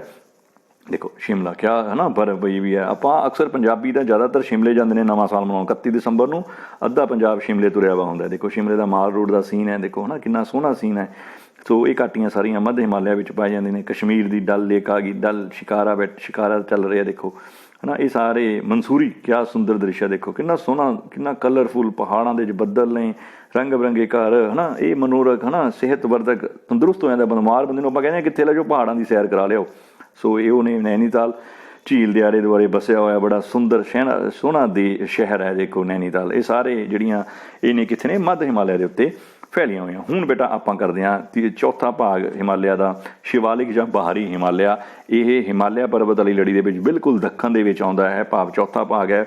ਇਹ ਪਰਬਤ ਸ਼੍ਰੇਣੀ ਛੋਟੇ ਹਿਮਾਲਿਆ ਦੇ ਦੱਖਣ ਵਿੱਚ ਸਮਾਨਾਂਤਰ ਹੁੰਦਾ, ਪੈਰਲ। ਆ ਦੋ ਚੀਜ਼ਾਂ ਨੇ ਇੱਕ ਦੂਜੇ ਦੇ ਪੈਰਲ ਨੇ, ਪੈਰਲ ਚੱਲਦੀ ਹੋਈ ਪੂਰਬ ਤੋਂ ਪੱਛਮ ਵੱਲ ਫੈਲੀ ਹੋਈ ਹੈ। ਇਸ ਨੂੰ ਸ਼ਿਵਾਲਿਕ ਦੀਆਂ ਲੜੀਆਂ, ਪੰਜਾਬ ਦੇ ਆਪਾਂ ਨਾ ਪਠਾਨਕੋਟ ਵਾਲੇ ਪਾਸੇ, ਹੁਸ਼ਿਆਰਪੁਰ ਵਾਲੇ ਪਾਸੇ, ਇਹ ਉਹੀ ਨੇ ਜਿੱਥੇ ਨੈਣਾ ਦੇਵੀ, ਆਪਣੇ ਨੈਣਾ ਦੇਵੀ ਮਾਤਾ ਹੈ ਨਾ, ਉਹ ਇਹ ਸ਼ਿਵਾਲਿਕ ਦੀਆਂ ਪਹਾੜੀਆਂ ਨੇ। ਸ਼ਿਵਾਲਿਕ ਦੀ ਲੜੀ ਜਾਂ ਬਾਹਰੀ ਹਿਮਾਲਿਆ ਵੀ ਕਿਹਾ ਜਾਂਦਾ ਹੈ। ਇਸ ਦੀ ਔਸਤਨ ਉਚਾਈ ਜ਼ਿਆਦਾ ਹਾਈਟ ਨਹੀਂ ਹੈ, 900 ਤੋਂ ਲੈ ਕੇ 1200 ਮੀਟਰ ਤੱਕ ਹੈ। ਇਸ ਖੇਤਰ ਦਾ ਨਿਰਮਾਣ ਟਰਸ਼ਰੀ ਯੁੱਗ ਵਿੱਚ ਹੋਇਆ ਸੀ। ਸੋ ਇਹ ਬਰਾਊਨ ਕਲਰ ਦੀ ਜਿਹੜੀ ਤੁਸੀਂ ਦੇਖ ਰਹੇ ਹੋ, ਇਹ ਸਾਰੀ ਲੇਅਰ ਹੈਗੀ ਹੈ ਜਿਹੜੀ ਸ਼ਿਵਾਲਿਕ ਦੀ ਹੈ। ਜਦੋਂ ਇਹ ਨੇਪਾਲ ਵਗੈਰਾ ਦੇ ਵਿੱਚ ਦਾਖਲ ਹੋ ਜਾਂਦੀ ਹੈ, ਉਸ ਤੋਂ ਮਗਰੋਂ ਇਹ ਮਹਾਨ ਹਿਮਾਲਿਆ ਦੇ ਵਿੱਚ ਸ਼ਾਮਲ ਹੋ ਜਾਂਦੀਆਂ ਨੇ। ਸੋ ਇਹਨੂੰ ਆਪਾਂ ਇੱਥੋਂ ਤੱਕ ਹੀ ਪੜ੍ਹਦੇ ਹਾਂ, ਇਹਨੂੰ ਅਸੀਂ ਬੋਲਦੇ ਹਾਂ ਸ਼ਿਵਾਲਿਕ ਦੀਆਂ ਜਾਂ ਬਾਹਰੀ ਹਿਮਾਲਿਆ। ਹੁਣ ਬੇਟਾ ਬੜੀ ਇੱਕ ਚੀਜ਼ ਦੇਖੋ, ਹਿਮਾਲਿਆ ਪਰਬਤ ਚੱਲਿਆ, ਇਹ ਜਾਂਦਾ ਅਰੁਣਾਚਲ ਪ੍ਰਦੇਸ਼ ਪਹੁੰਚ ਗਿਆ। ਕਹਿੰਦਾ ਜੀ ਅਰੁਣਾਚਲ ਪ੍ਰਦੇਸ਼ ਜਾ ਕੇ ਇੱਕੋ ਲੱਗ ਇਹ ਦੱਖਣ ਵਾਲੇ ਪਾਸੇ ਨੂੰ ਮੁੜ ਜਾਂਦਾ ਨੀਚੇ ਨੂੰ। ਦੇਖੋ ਬੈਲਟ ਹੈ ਨਾ ਰੈੱਡ ਕਲਰ ਦੀ, ਇਹ ਕਦੇ ਆਪਾਂ ਪੜ੍ਹੀ ਨਹੀਂ ਹੈ। ਦੇਖੋ ਰੈੱਡ ਐਰੋ ਲਾਇਆ ਹੋਇਆ, ਨੀਚੇ ਨੂੰ ਜਾ ਰਿਹਾ। ਇਹ ਇੱਕ ਤਾਂ ਭਾਰਤ ਦੇ ਪੂਰਵਾਂਚਲ, ਜਿਹੜੇ ਪੂਰਵਾਂਚਲ ਦੇ ਵਿੱਚ ਰਾਜ ਨੇ ਛੋਟੇ ਛੋਟੇ, ਨਾਗਾਲੈਂਡ, ਸਿੱਕਮ, ਮਿਜ਼ੋਰਮ ਹੈ ਨਾ, ਮਨੀਪੁਰ, ਤ੍ਰਿਪੁਰਾ, ਉੱਧਰਲੇ ਪਾਸੇ ਇਹਦੀਆਂ ਪਹਾੜੀਆਂ ਨੇ। ਫਿਰ ਉਦੋਂ ਮਗਰੋਂ ਇਹ ਬਰਮਾ, ਮਿਆਂਮਾਰ ਵਾਲੇ ਪਾਸੇ ਇਹ ਨਿਕਲ ਜਾਂਦਾ। ਕਹਿੰਦਾ ਅਰੁਣਾਚਲ ਪ੍ਰਦੇਸ਼ ਦੇ ਵਿੱਚ ਅਰੁਣਾਚਲ ਪ੍ਰਦੇਸ਼ ਦੇ ਦਿਹਾਂਗ ਤੋਂ ਹਿਮਾਲਿਆ ਪਰਬਤ ਅਚਾਨਕ ਦੱਖਣ ਵੱਲ ਨੀਚੇ ਨੂੰ ਮੁੜ ਜਾਂਦਾ। ਦੇਖੋ ਮੁੜ ਗਿਆ ਨਾ, ਰੈੱਡ ਤੋਂ ਨੀਚੇ ਡਾਟਸ ਜਾਂਦੀਆਂ ਨੇ। ਇਸ ਲੜੀ ਨੂੰ ਪੂਰਵਾਂਚਲ ਸ਼੍ਰੇਣੀ ਕਿਹਾ ਜਾਂਦਾ। ਆਹ ਲੜੀ ਹੈ ਵੱਡੀ ਜਟਾ, ਇਹਨੂੰ ਅਸੀਂ ਪੂਰਵਾਂਚਲ ਸ਼੍ਰੇਣੀ ਬੋਲਦੇ ਹਾਂ। ਪਟਕਈ, ਬੰਮ, ਨਾਗਾ, ਪੂਰਬੀ ਮਨੀਪੁਰ, ਪੂਰਬੀ ਤ੍ਰਿਪੁਰਾ, ਗਾਰੋ, ਖਾਸੀ, ਜਯੰਤੀ, ਇੰਨੀਆਂ ਇੰਪੋਰਟੈਂਟ ਪਹਾੜੀਆਂ ਨੇ। ਆਪਾਂ ਅੱਗੇ ਪੜ੍ਹਦੇ ਹਾਂ, ਇਹਨਾਂ ਦੀ ਖਾਸੀਅਤ ਦੱਸੂਗਾ ਮੈਂ ਤੁਹਾਨੂੰ ਇਹਨਾਂ ਤਿੰਨਾਂ ਪਹਾੜੀਆਂ ਦੀ। ਆਦਿ ਇਸ ਮਹੱਤਵਪੂਰਨ ਪਹਾੜੀਆਂ ਇਸੇ ਲੜੀ ਵਿੱਚ ਆਉਂਦੀਆਂ ਨੇ ਬੇਟਾ। ਇਹ ਪੂਰਵਾਂਚਲ ਦੀ ਜਿਹੜੀ ਲੜੀ ਹੈ, ਜਦੋਂ ਅਰੁਣਾਚਲ ਪ੍ਰਦੇਸ਼ ਤੋਂ ਜਾ ਕੇ ਸਾਡਾ ਹਿਮਾਲਿਆ ਪਰਬਤ ਇੱਕੋ ਲੱਖ ਨੀਚੇ ਨੂੰ ਮੁੜ ਜਾਂਦਾ ਹੈ, ਤਾਂ ਇਸ ਨੂੰ ਅਸੀਂ ਪੂਰਵਾਂਚਲ ਸ਼੍ਰੇਣੀ ਬੋਲਦੇ ਹਾਂ ਹਿਮਾਲਿਆ ਪਰਬਤ ਦੀ। ਲਓ ਜੀ, ਮੈਂ ਗਾਰੋ, ਖਾਸੀ ਤੇ ਜਯੰਤੀ ਦੀ ਗੱਲ ਕੀਤੀ ਅਸੀਂ। ਆ ਗਈ ਗਾਰੋ, ਖਾਸੀ ਤੇ ਜਯੰਤੀ। ਗਾਰੋ, ਖਾਸੀ ਤੇ ਜਯੰਤੀ ਹੈ, ਇਹ ਤਿੰਨ ਪਹਾੜੀਆਂ ਨੇ ਮੇਘਾਲਿਆ ਦੇ ਵਿੱਚ। ਇਹ ਪਹਾੜੀਆਂ ਨੇ, ਇਹਨਾਂ ਦੀ ਸਥਿਤੀ ਇਹ ਹੈ ਬੇਟਾ ਵੀ ਇਹਦੇ ਵਿੱਚ ਬੱਦਲ ਜਦੋਂ ਇੱਕ ਵਾਰ ਐਂਟਰ ਕਰਦੇ ਨੇ ਤਾਂ ਉੱਥੇ ਫਸ ਜਾਂਦੇ ਨੇ। ਦੁਨੀਆ ਦਾ ਸਭ ਤੋਂ ਵੱਧ ਬਾਰਿਸ਼ ਇਹਨਾਂ ਪਹਾੜੀਆਂ ਦੇ ਵਿੱਚ ਹੁੰਦੀ ਹੈ। ਚੀਰਾਪੂੰਜੀ ਦਾ ਨਾਮ ਸੁਣਿਆ ਤੁਸੀਂ, ਚੀਰਾਪੂੰਜੀ ਉਰੇ ਹੈ, ਮਾਨਸੇਰਾਮ ਉਹ ਚੀਰਾਪੂੰਜੀ ਦਾ ਸਥਾਨ ਹੈ ਜਿੱਥੇ ਦੁਨੀਆ ਦੀ ਸਭ ਤੋਂ ਵੱਧ ਬਾਰਿਸ਼ ਹੁੰਦੀ ਹੈ। ਗਾਰੋ, ਖਾਸੀ ਤੇ ਜਯੰਤੀਆਂ ਇਹ ਤਿੰਨ ਪਹਾੜੀਆਂ ਨੇ ਜਿੱਥੇ ਦੁਨੀਆ ਦੀ ਸਭ ਤੋਂ ਵੱਧ ਬਾਰਿਸ਼ ਹੁੰਦੀ ਹੈ। ਭਾਰਤ ਦੇ ਪੂਰਬ ਦੇ ਵਿੱਚ ਹਨ। ਇਹਨੂੰ ਪੂਰਵਾਂਚਲ ਹਿਮਾਲਿਆ ਬੋਲਿਆ ਜਾਂਦਾ ਹੈ, ਜਿੱਥੇ ਇਹ ਪਹਾੜੀਆਂ ਹਨ। ਆ ਦੇਖੋ ਨਾਗਾ ਹਿਲਸ ਆ ਗਈਆਂ, ਇੱਧਰੋਂ ਮਿਜ਼ੋਰਮ ਹਿਲਸ ਆ ਗਈਆਂ। ਜਿਹੜੀ ਸਟੇਟ ਦੇ ਵਿੱਚ ਜਾਂਦੀਆਂ ਨੇ ਇਹਨੂੰ ਉਹਦਾ ਨਾਮ ਉਵੇਂ ਦੇ ਦਿੱਤਾ ਜਾਂਦਾ। ਨੀਚੇ ਇਹੀ ਪਹਾੜੀ ਪੂਰਵਾਂਚਲ ਦੀ ਮਿਆਂਮਾਰ ਦੇ ਵਿੱਚ ਵੀ ਜਾਂਦੀ ਹੈ। ਉਰੋਂ ਇਹਨੇ ਟਰਨ ਲਿਆ ਹਿਮਾਲਿਆ ਪਰਬਤ ਨੇ ਸਾਡਾ ਅਰੁਣਾਚਲ ਪ੍ਰਦੇਸ਼ ਤੋਂ ਜਾ ਕੇ।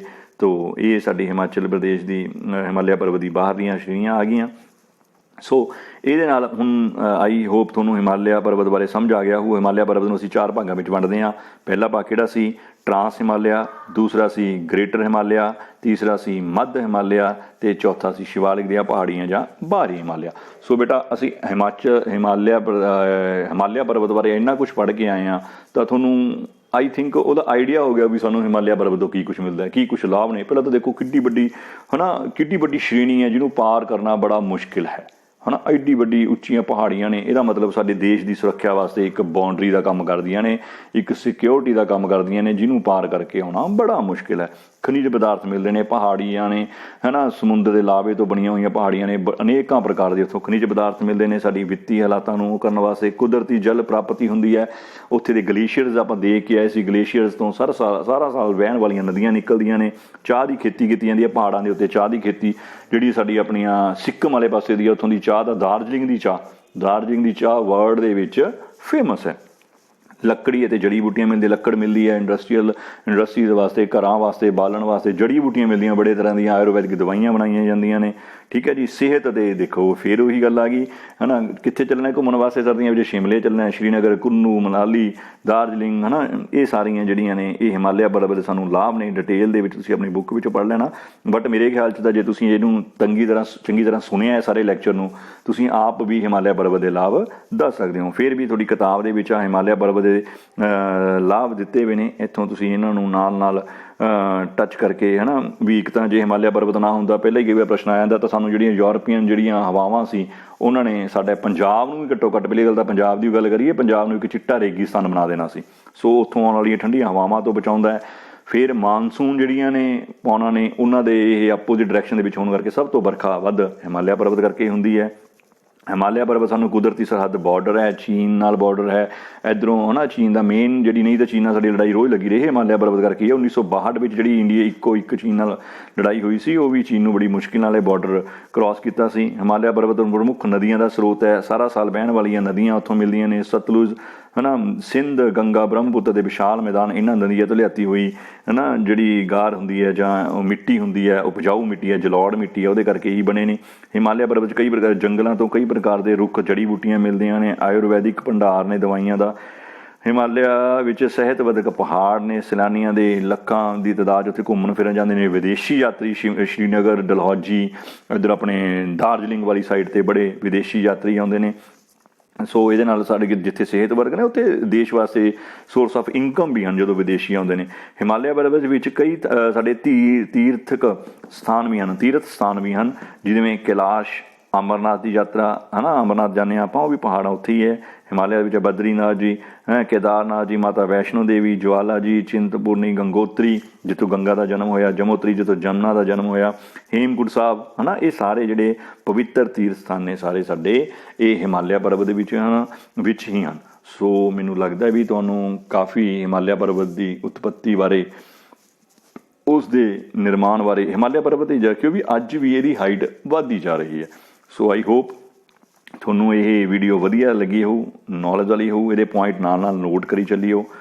ਸੋ ਤੁਸੀਂ ਇਹਨੂੰ ਇੱਕ ਦੋ ਵਾਰ ਦੇਖੋਗੇ ਤਾਂ ਤੁਹਾਨੂੰ ਹਿਮਾਲਿਆ ਪਰਬਤ ਦਾ ਕੰਸੈਪਟ ਮੈਨੂੰ ਲੱਗਦਾ ਵੀ ਤੁਸੀਂ ਨਹੀਂ ਭੁੱਲੋਗੇ। ਇਹਦੇ ਵਿੱਚ ਮੈਪਸ ਪਾਏ ਗਏ ਨੇ, ਉਹਨਾਂ ਨੂੰ ਬੜੀ ਚੰਗੀ ਤਰ੍ਹਾਂ ਪ੍ਰੈਕਟਿਸ ਕਰਨੇ ਨੇ।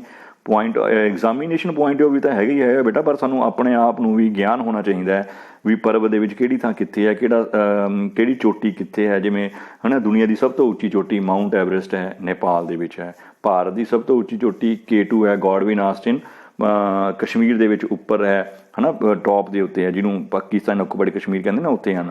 ਸੋ ਇਹ ਚੀਜ਼ਾਂ ਸਾਨੂੰ ਮੈਪ ਇਹਦੇ ਵਿੱਚ ਬੜੇ ਸਹਾਈ ਹੁੰਦੇ ਨੇ। So I hope you have enjoyed. So ਘਰੇ ਰਹੀਓ, ਆਪਣੀ ਸਿਹਤ ਦਾ ਧਿਆਨ ਰੱਖਿਓ, ਨਾਲ ਪੜ੍ਹਾਈ ਵੀ ਕਰੀ ਚੱਲਿਓ। So take care, thank you very much.